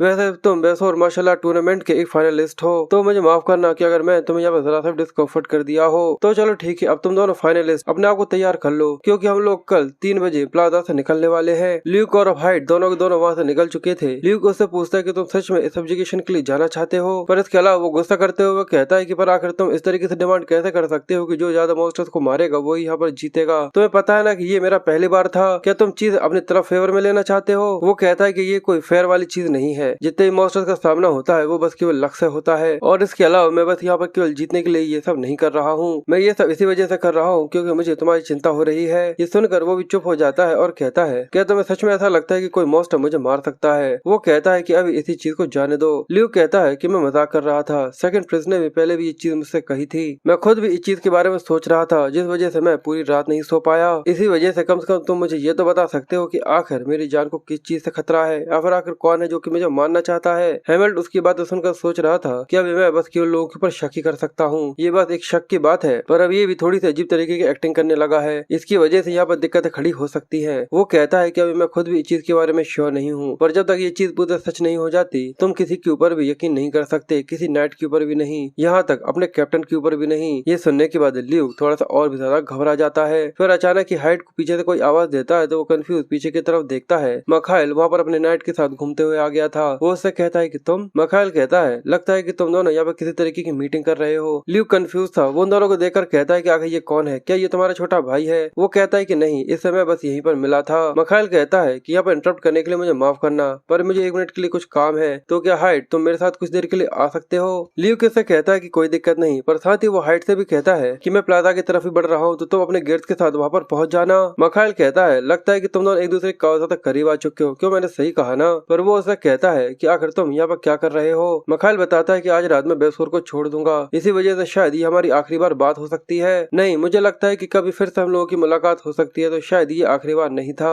पर लगता है कि तुम ल्यूक की मदद करने के लिए मॉन्स्टर सब्जुकेशन के लिए जा रहे हो। तुम काफी देर से उसके ऊपर काफी ज्यादा ध्यान दे रहे थे, तो मुझे खुद ऐसा लगा कि शायद ऐसा हो सकता है, और इसका मतलब यही है कि तुम्हारा बेसोर के अंदर आने का जो रीजन था असल में वो ल्यूक से रिलेटेड है। मैंने सही कहा ना, वो इसी तरीके का इंसान है। हेमल्ट बोलता है, तो क्या बस केवल इतना ही था जो कि तुम मुझसे कहना चाहते हो? पर उसके चेहरे पर एक अलग ही तरीके की मुस्कुराहट थी, और वो हेमल्ट को बताता है कि आज से 2 दिन पहले एक अजीब तरीके का दिखने वाला इंसान जिसने प्रीस्ट के कपड़े पहने हुए थे वो नॉर्थर्न डेजर्ट बसोर के अंदर दिखा था। मुझे ऐसा लगा कि मुझे तुम्हें इसके बारे में बताना चाहिए, इसी वजह से मैं यहाँ पर आ गया। हेमल्ट उसकी बात सुनकर कहता है कि ठीक है, इसका मतलब तुम खुद भी यहाँ पर केवल टूर्नामेंट को देखने के लिए नहीं आए थे। मैंने सही कहा ना? पर मैं इस चीज को याद रखूंगा जो कि तुमने मुझसे कहा है। और ये कहकर वो मखाइल को वहाँ पर छोड़कर वहाँ से निकल जाता है। जिसके अगले सीन में हमें बेसोर से उस ट्रूप को निकलता हुआ दिखाते हैं। सभी नाइट्स अपने घोड़ों पर सवार थे। ल्यूक भी नाइट का आर्मर पहनकर वहाँ से निकल चुका था, और हेमल्ट बस ऐसे ही निकल गया था। वो सोचता है कि मुझे काफी ज्यादा नर्वस महसूस हो रहा है। मैंने ऐसा सोचा नहीं था कि जो मेरा पहला एक्सपीरियंस होगा वो इस तरीके का होगा। पर पीछे से कोई उसे टैप करता है और एक हुडी वाला आदमी उसके हाथ पर कुछ रखते हुए कहता है कि सर ल्यूक ये आपके लिए है। वो कंफ्यूज उसे कुछ पूछ पाता कि आखिर वो कौन है। उससे पहले ही वो वहाँ पर भीड़ में गायब हो गया था, और वो अपने हाथ में देखता है कि वहाँ पर एक कागज का टुकड़ा था, और हेमल्ट ये देख रहा था कि यहाँ पर उसके साथ क्या हो रहा है। किकीरो अपने जितने भी ट्रूप्स उन सभी से कहता है तो चलो आगे बढ़ते हैं। अब इस तेज तपती हुई धूप में रेगिस्तान के अंदर वो लोग चलना चालू करते हैं, और फिर काफी दूर आ जाने के बाद उन लोगों ने एक जगह पर टेंट लगा लिया था। जिसके बाद जितने भी नाइट थे और कैप्टन थे वो वहाँ पर एक प्लान बनाना चालू करते हैं, और वो बताता है कि जो मॉन्स्टर्स का अटैक था वो इस नाम के विलेज से चालू हुआ था, जो कि साउथ में काफी ज्यादा गहराई में है। क्रिस्टल बॉल से बताया गया था कि वहाँ पर काफी ज्यादा डैमेज हुआ है, और वहाँ पर जितने भी नाइट स्टेशन के अंदर थे वो सभी काफी ज्यादा घायल घायल हो गए हैं और वहाँ पर जो मॉन्स्टर्स की संख्या थी जितनी सोची नहीं थी उससे बहुत बहुत ज्यादा थी। इसी वजह से जो हमारी फोर्स थी उसे वहाँ पर रिट्रीट करना पड़ा और हम लोग बड़ी मुश्किल से वहाँ पर केवल एक इंसान को बचाकर लेकर आ पाए हैं। एक नाइट ये सुनकर कहता है कि केवल एक इंसान, क्या मुझसे कोई मजाक कर रहे हैं? ये तो पलमा नाइट के ऑनर के ऊपर एक डिस्ग्रेस था। किकीरो कहता है कि तुम्हें इतना ज्यादा हार्श होने की जरूरत नहीं है, वहाँ पर केवल बहुत सारे मॉन्स्टर्स ही नहीं है, उन सब के बीच में एक ऐसा भी है जिसको सभी लोग काफी अच्छी तरीके से जानते हैं। ये सुनने के बाद सभी लोगों के चेहरे का कलर पूरा से बदल सा गया था और वो बताता है द क्रिम्सन स्कॉर्पियन। वो कमीना मैच्योर हो चुका है और एडल्ट फॉर्म के अंदर आ चुका है और किसी को भी इसके बारे में पता तक नहीं चला। जैसे वो लोग ये सुनते हैं तो वो बहुत ज्यादा शौक से हो जाते हैं, चिल्लाकर कहते हैं कि आगे ये चीज पॉसिबल कैसे हो सकती है। आखिर वो एफर्ट्स जो कि हम लोगों ने उस समय पर लगाए थे, आखिर उस सबका मतलब क्या है? आप भी ये बात काफी अच्छी तरीके से जानते हैं कि इस चीज का कोई भी मतलब नहीं निकलता। हैमल्ट उनकी बातें सुन रहा था। वो कहता है कि स्कॉर्पियन के यहाँ पर उनका मतलब उससे है जिसको डेरेन ने मार दिया था। और एक नाइट कहता है कि शायद जो डिवाइन सोर्समैन था उससे उसने अकेले लड़ाई करी थी, पर वो अपनी बात पूरी करता उससे पहले किकीरो कहता है कि कुछ भी बोलने से पहले सोचो, डर को अपने ऊपर इस तरीके से हावी मत होने दो कि तुम कुछ भी यहाँ पर बोलना चालू कर दो। चीजें उस समय पर काफी ज्यादा अलग थी और उस समय पर डिवाइन सोर्समैन बिल्कुल भी अकेला नहीं था, उस समय हम लोग उसके साथ थे। मुझे पता है कि मैं उतना ज्यादा रिलायबल नहीं हूँ जितना कि वो था, पर तुम लोग मिलकर उस चीज को पूरा कर सकते हो जो मेरे अंदर कमी है और यही चीज है जो कि पलमा नाइट को सबसे ज्यादा स्ट्रॉन्गेस्ट बनाती है। अब बहादुर बनो और अपनी तलवार उठाओ। और उसकी इस तरीके से मोटिवेटेड बातें सुनने के बाद उन लोगों के चेहरे पर भी मुस्कुराहट आ गई थी, जिसके बाद वो यहाँ पर अपने टैक्टिक्स को बताना चालू करता है कि एक फोर्स सामने से जाएगी और दो फोर्सेस साइड में से आकर उसको यहाँ पर मदद करेगी। जिसके बाद वो जो मेन यूनिट में रहेंगे उन लोगों के नाम बताना चालू करता है, जैसे कि किकीरो, रूमीरो और कराजो और आखिर में ल्यूक भी हम लोगों के साथ रहेगा। पर जैसे वो अपनी बात पूरी करता है, हेमल्ट हाथ उठाते हुए कहता है कि पर मुझे यहाँ पे एक दिक्कत है। ये सुनने के बाद सभी लोग शॉक होते हुए उसकी तरफ देखते हैं और वो कहता है कि मैं भी मेन यूनिट के अंदर आना चाहता हूँ। ये सुनकर रोमेरो भी यहाँ पर शौक सा हो गया था। किकीरो कहता है कि पर तुम वाइस कैप्टन के साथ जाओगे क्योंकि जो मेन यूनिट है उसके ऊपर इस मिशन का सबसे ज्यादा वेट रहेगा। मैं तुम्हारे स्किल्स को जानता हूँ कि वो पूरे से काफी होंगे, पर फिर भी मैं तुम्हारे ऊपर पूरे से यकीन नहीं कर सकता किस तरीके से क्रिटिकल टास्क तुम्हें इस तरीके से सौंप दूं। वो कहता है कि आपको याद होना चाहिए कि आखिर हम लोगों के यहाँ पर आने से पहले हम लोगों ने क्या एग्रीमेंट किया था। हम लोगों ने ये डिसाइड किया था जो मार्शल आर्ट टूर्नामेंट है वो इसी चीज पे बेस होगा कि जो यहाँ पर सबसे ज्यादा मॉन्स्टर्स को खत्म करेगा। तो क्या आपको ऐसा नहीं लगता कि इस चीज को फेयर करने के लिए हम दोनों को एक साथ ही वहाँ पर होना चाहिए? और जब मैं रिकंस्ट्रक्शन यूनिट के साथ वहाँ पर घूम रहा हूँ तब मेन यूनिट यहाँ पर कई सारे मॉन्स्टर्स को खत्म करेगा। तो क्या आपको ऐसा नहीं लगता कि ये चीज काफी ज्यादा अनफेयर है? इसी वजह से कम आपको मुझे ल्यू के साथ उसी ग्रुप के अंदर तो कर लेना चाहिए। हार्टल चिल्लाता है, तुम कमीने कहीं के, ये काफी ज्यादा क्रूल मिशन है, पर तुम यहाँ पर बस केवल अपने पर्सनल रीजन को कंप्लीट करने की कोशिश कर रहे हो। किकीरो उसे शांत करते हुए कहता है कि वो पूरी तरह से गलत नहीं है, पर साथ ही वो कहता है कि केवल इस रीजन की वजह से हम लोग यहाँ पर हमारे ऑपरेशन को थोड़ा सा भी चेंज नहीं कर सकते, इसलिए क्यों ना मॉन्स्टर्स को काउंट करना जब हम लोग ये खत्म कर दे उसके बाद किया जाए। हैमल्ट कहता है अगर ऐसा होगा तो ये ल्यू के लिए काफी ज्यादा अनफेयर होगा क्योंकि वो इस बैटल की वजह से काफी ज्यादा थक चुका होगा और ये चीज तो पक्की है ना कि पलमा नाइट को ये ऑर्डर ना करें कि वो वहाँ पर जाकर लड़ाई ना करे और बस वहाँ पर बैठे रहे। पर अब वो थोड़े से गुस्से में आ गया था और वो कहता है कि तुम्हें यहाँ पर एल्विन के साथ ही जाना होगा और ये ऑर्डर है। हैमल्ट गुस्से में कहता है कि पर मुझे ऐसा नहीं लगता कि मैं यहाँ पर किसी तरीके से बंधा हुआ हूँ कि मैं तुम्हारे ऑर्डर को फॉलो करूँ, मैं कोई पलमा नाइट नहीं हूँ। ये बोलने के बाद वहाँ पर पूरे में शांति छा जाती है। ऐसा कोई भी नहीं था जो कि इसके खिलाफ उससे कुछ बोल सके और ल्यूक तक इस चीज की वजह से डरा हुआ था कि आखिर वो किकीरो के सामने किस तरीके से खड़ा होकर मुंह खोलकर बोल रहा है। अब किकीरो भी लंबी से सांस लेता है और ठहाके लगाकर हंसना चालू कर चुका था, जिसके बाद वो ल्यूक से कहता है तो बताओ अगर तुम्हें क्या लगता है। वो कहता है कि मुझे माफ करिएगा पर अगर मैं चीज के ऊपर यकीन करता हूँ तो जो कंपटीशन है वो पूरी तरह फेयर होना चाहिए। किकीरो कहता है अगर ऐसा है तो हाइड को भी मेन यूनिट के अंदर रीअसाइन कर दिया जाएगा। हार्टन चिल्लाते हुए कहता है कि कैप्टन क्या आप सच में इस चीज के लिए सीरियस है? वो भी केवल बच्चे की बात सुनकर क्या पूरी तरह पागल हो गए हैं? वो कहता है कि हार्टन एक बच्चा होने से पहले ये बरसोर के मार्शल आर्ट टूर्नामेंट का एक फाइनलिस्ट है और इसके अलावा केवल एक और इंसान को यहाँ पर जोड़ने से यहाँ पर कोई भी बड़ी चीज नहीं होने वाली। पर अब जो मेन यूनिट है जिसके अंदर 13 लोग हैं, इसकी वजह जो फॉर्मेशन है वो थोड़ी सी अनबैलेंस हो चुकी है। इसी वजह से हाइड तुम्हारी जो पोजीशन रहेगी वो रेयर में रहेगी क्योंकि अगर मॉन्स्टर्स अटैक करते हैं तो तुम्हारी रक्षा करना काफी मुश्किल होगा। तो क्या तुम इस चीज को समझते हो? वो कहता है कि हाँ मैं खुद का ख्याल खुद से रख सकता हूँ। किकीरो कहता है अगर ऐसा है तो चलो अब आगे बढ़ते हैं, सभी लोग आगे बढ़ने के लिए तैयार हो जाओ। सभी नाइट हाइड को पीछे छोड़ते हुए वहाँ से निकल जाते और सभी तिरछी निगाह से उसको बस देख रहे थे। पर वो सोचता है कि किकीरो उस तरीके से अपोज नहीं हुआ जैसा कि मैंने सोचा था। क्या उसे ऐसा लगता है कि वो मेरे जैसे किसी बच्चे को यहाँ पर आसानी से संभाल सकता है? पर अब पलमा नाइट के अंदर मैं अकेला ही ऐसा रह गया हूँ, ये चीज पूरी तरह से क्लियर है क्योंकि जो नाइट की लॉयल्टी की लेवल है किकीरो के लिए वो काफी ज्यादा कमाल की लेवल पर है। अगर मैं यहाँ पर उसका सामना करता हूँ तो शायद ऐसा हो सकता है कि सभी नाइट्स मेरे दुश्मन बन जाए, इसकी वजह से मुझे काफी ज्यादा दिक्कत हो सकती है। इसलिए मुझे अपने दिमाग में एक स्ट्रेटेजी बनाकर रखनी होगी। जिसके बाद वो ऐसा ही धीरे धीरे कर रेगिस्तान में और भी ज्यादा गहराई की तरफ बढ़ते चले जा रहे थे और ऊपर से घूमते हुए उन्हें नीचे गाँव दिखता है। वो ये देखकर कहते हैं कि ये तो काफी ज्यादा अजीब है, ये जरूर ओल्ड्रो होना चाहिए था, पर ऐसा लगता है कि वहाँ पर पूरी चीजें खराब हो चुकी हैं और एक भी ऐसा मॉन्स्टर नहीं है जो कि वहाँ पर दिख रहा हो। ल्यूक कहता है शायद वो कहीं और चले गए होंगे। किकीरो कहता है कि पर जो मॉन्स्टर्स होते हैं वो इतने ज्यादा आसानी से अपने हैबिटेट को छोड़कर कहीं नहीं जाते, इसलिए ऐसा लगता है कि जो ओल्ड्रो के ऊपर अटैक किया गया था वो बरसोर की तरफ जाने के लिए था और इस चीज की पॉसिबिलिटी काफी ज्यादा बढ़ जाती है। ल्यूक कहता है कि पर जो स्कॉर्पियन के बारे में आपने कहा था ऐसा भी तो हो सकता है कि वो रेत के अंदर छुपा हुआ हो। किकीरो कहता है कि तुमने बिल्कुल सच कहा, इसलिए जितनी भी ट्रूप्स है उन सभी को फॉर्मेशन में रहते हुए वो ओल्ड्रो की तरफ बढ़ने के बारे में कहता है। अब जैसे वो लोग उस गाँव के अंदर एंटर करते हैं वहाँ पर बस केवल टूटी फूटी सी बिल्डिंग ही थी और पूरे में केवल रुइन ही रुइन फैला हुआ था और साथ ही वहाँ पर पूरे में वहाँ पर रहने वाले लोगों के बस खून के निशान फैले हुए थे। इसकी वजह से नाइट्स को थोड़ा सा अनईजी सा महसूस होने लगा था। वो कहता है कि ये कुछ जरूर से ज्यादा ही शांत है और साथ ही वहाँ पर किसी एक मॉन्स्टर के तक निशान नहीं दिख रहा। कैप्टन, मुझे यहाँ पर काफी ज्यादा अजीब सी फीलिंग आ रही है, मुझे लगता है कि हमें जल्दी से यहाँ से निकल जाना चाहिए। किकीरो भी इस चीज को समझ पा रहा था। तभी ऊपर से उसके आर्मर के ऊपर कुछ गिरता है। वो कंफ्यूज कहता है कि हे, मेरे साथ इस तरीके से हरकतें करना बंद करो। पीछे वाला नाइट कहता है कि मैंने तो कुछ भी नहीं किया, पर अचानक ही उसके ऊपर एक काफी ज्यादा बड़ी सी परछाई आ गई थी और जैसे वो घबराते हुए ऊपर की तरफ देखता है तो वहाँ पे एक काफी ज्यादा बड़ा स्कॉर्पियन था जो कि उस बिल्डिंग के ऊपर से उसी को देख रहा था। जैसे वो आदमी इसको देखता है तो वो चिल्लाकर कहता है कि ये तो स्कॉर्पियन है। ये बात सुनते ही हैमल्ट और ल्यूक दोनों पीछे की तरफ देखते हैं। किकीरो सबसे कहता है कि जल्दी से सभी लोग नीचे उतर जाओ और वो जल्दी से अपनी तलवार लेकर घुमाता है और एक काफी ज्यादा पावरफुल स्ट्राइक जो कि अपने सामने आने वाली हर एक बिल्डिंग के साथ साथ उस स्कॉर्पियन के भी दो टुकड़े कर उन सभी को खत्म कर देती है। वहाँ पे एक काफी ज्यादा बड़ा धमाका होता है और वो स्कॉर्पियन जमीन पर गिर जाता है और किकीरो कहता है कि सभी रैंक्स यहाँ पर जल्दी से आओ और जैसे वो लोग वहाँ से निकलना चालू करते हैं उनके पीछे कई सारे मॉन्स्टर्स थे जो कि उनको पकड़ने के लिए उनके पीछे आ रहे थे।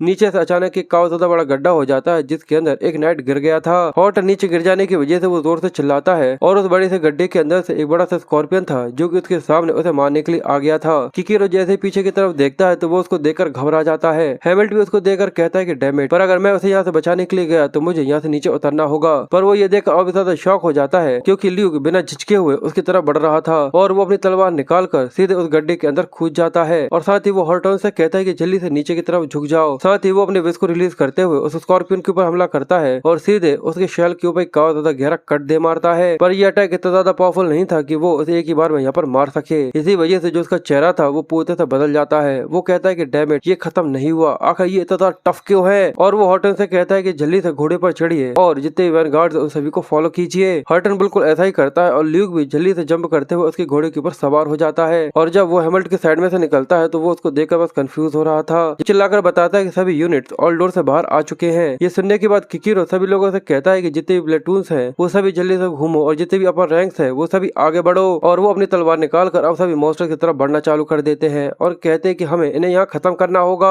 हेमल्ट सोचता है कि जो हल्टन है वो जरूर किकीरो के खास हंचमैन हो सकता है, इसलिए अगर मैं यहाँ पर उसकी मदद भी करता हूँ उसके बाद भी मुझे यहाँ पर उसका सामना करना ही होगा। वो भविष्य में मेरे लिए दुश्मन बन सकता है और इसी चीज ने वहाँ पर मेरी बॉडी को कुछ समय के लिए हेजिटेट करने पर मजबूर कर दिया था। पर ल्यूक ने जरा सा भी हेजिटेट नहीं किया, ये जानकर भी कि जो नाइट ऑर्डर है उसके अंदर कोई धोखेबाज हो सकता है। इसलिए मुझे समझ में नहीं आ रहा कि ये कुछ जरूरत से ज्यादा ही नाइव है या फिर एक काफी ज्यादा बड़ा जीनियस है। अब सभी मॉन्स्टर्स को खत्म कर देने के बाद वो लोग वहीं पर खड़े हुए थे जहाँ पर किकीरो कहता है ऐसा लगता है कि सारी चीजें पूरी तरह से ठीक हो चुकी हैं, पर मैंने ऐसा सोचा नहीं था कि मॉन्स्टर्स यहाँ पर छुपकर हम लोगों के ऊपर हमला कर सकते हैं। एक नाइट कहता है कि बस यहाँ पर केवल मॉन्स्टर्स ही नहीं थे, असल में यहाँ पर काफी ज्यादा बड़े बड़े स्कॉर्पियंस भी थे और उनकी संख्या भी बहुत ज्यादा थी। ऐसा लगता है कि ये जितना हम लोगों ने सोचा था उससे काफी ज्यादा बड़ा इशू है। ल्यूक और हेमल्ट भी एक जगह पर खड़े होकर आराम कर रहे थे जहाँ पर ल्यूक काफी ज्यादा थका हुआ था और हेमल्ट उसकी तरफ पानी ऑफर करता है। वो उससे कहता है लगता है कि तुम कुछ देर से ज्यादा स्ट्रगल कर रहे हो। वो कहता है ऐसा तो नहीं है, पर मैं बस थोड़ा सा डिसअपॉइंटेड हूँ क्योंकि जितना आसान मुझे लगा था ये उतना ज्यादा आसान नहीं है। हेमल्ट बोलता है आखिर तुमने उसे क्यों बचाया। ल्यूक कंफ्यूजन के साथ उसको देख रहा था। वो कहता है कि क्या, तो वो कहता है कि मैं हर्टन के बारे में बात कर रहा हूँ। भले ही तुमने बहादुरी से अपने एक साथी को यहाँ पर बचाया हो, पर ऐसा भी हो सकता है कि बाद में वो अपनी तलवार तुम्हारे ऊपर उठाए। ल्यूक कहता है कि शायद ऐसा हो भी सकता है और उसके बाद भी, पर मैंने तलवार इसलिए नहीं उठाई है कि मैं बस लोगों को यहाँ पर मरता हुआ देखता रहूं और एक जगह पर खड़ा रहूं। हेमल्ट ये सुनकर उसकी तरफ देख रहा था और वो आगे कहता है कि जो सर हॉर्टन है असल में वो कोई इतना ज्यादा बड़ा खतरा नहीं है मेरे लिए, तो तुम उनकी ज्यादा चिंता मत करो। जिसके बाद किकीरो को वहाँ पर जितने भी बाकी बची हुई फोर्सेस थी उन सब से रिपोर्ट आती है कि जो मॉन्स्टर्स है वो काफी तेजी से बेस शोर की तरफ बढ़ रहे हैं। ये सुनकर वो परेशान हो जाता है और कहता है कि इस तरीके से हम लोगों के ऊपर एम्बुश करना ये जरूर एक तरीके का टैक्टिक था, इसलिए वो उन लोगों से कहता है कि पर हम लोग इतने ज्यादा आसानी से यहाँ पर हार नहीं मानने वाले। हम लोग बस केवल हमारे छोटे से फोर्स को यहाँ पर रखेंगे जो कि आगे की तरफ बढ़ेगा और बाकी सभी लोगों को रिइंफोर्समेंट के लिए बेस शोर की तरफ बढ़ना होगा। हेमल्ट सोचता है कि इसने अगर सभी को यहाँ पर भेज दिया अपने हंचमैन को छोड़कर, तो मुझे ऐसा लगता है कि मैं और ल्यूक यहाँ पर केवल पूरी तरह से अकेले हो जाएंगे। पाएंगे। मुझे लगता है कि किकिरो ने पहले ही अपने दिमाग के अंदर इस चीज को प्रोटेक्ट कर लिया था, पर मैं इतने आसानी से उसके निशाने पर नहीं आने वाला। पर तभी वो उन लोगों से कहता है कि जल्दी से सभी लोगों को यहाँ पर ऑर्डर करो कि वो लोग यहाँ पर रिग्रुप करें। सभी लोगों को फिर से बेस 4 की तरफ बढ़ना होगा।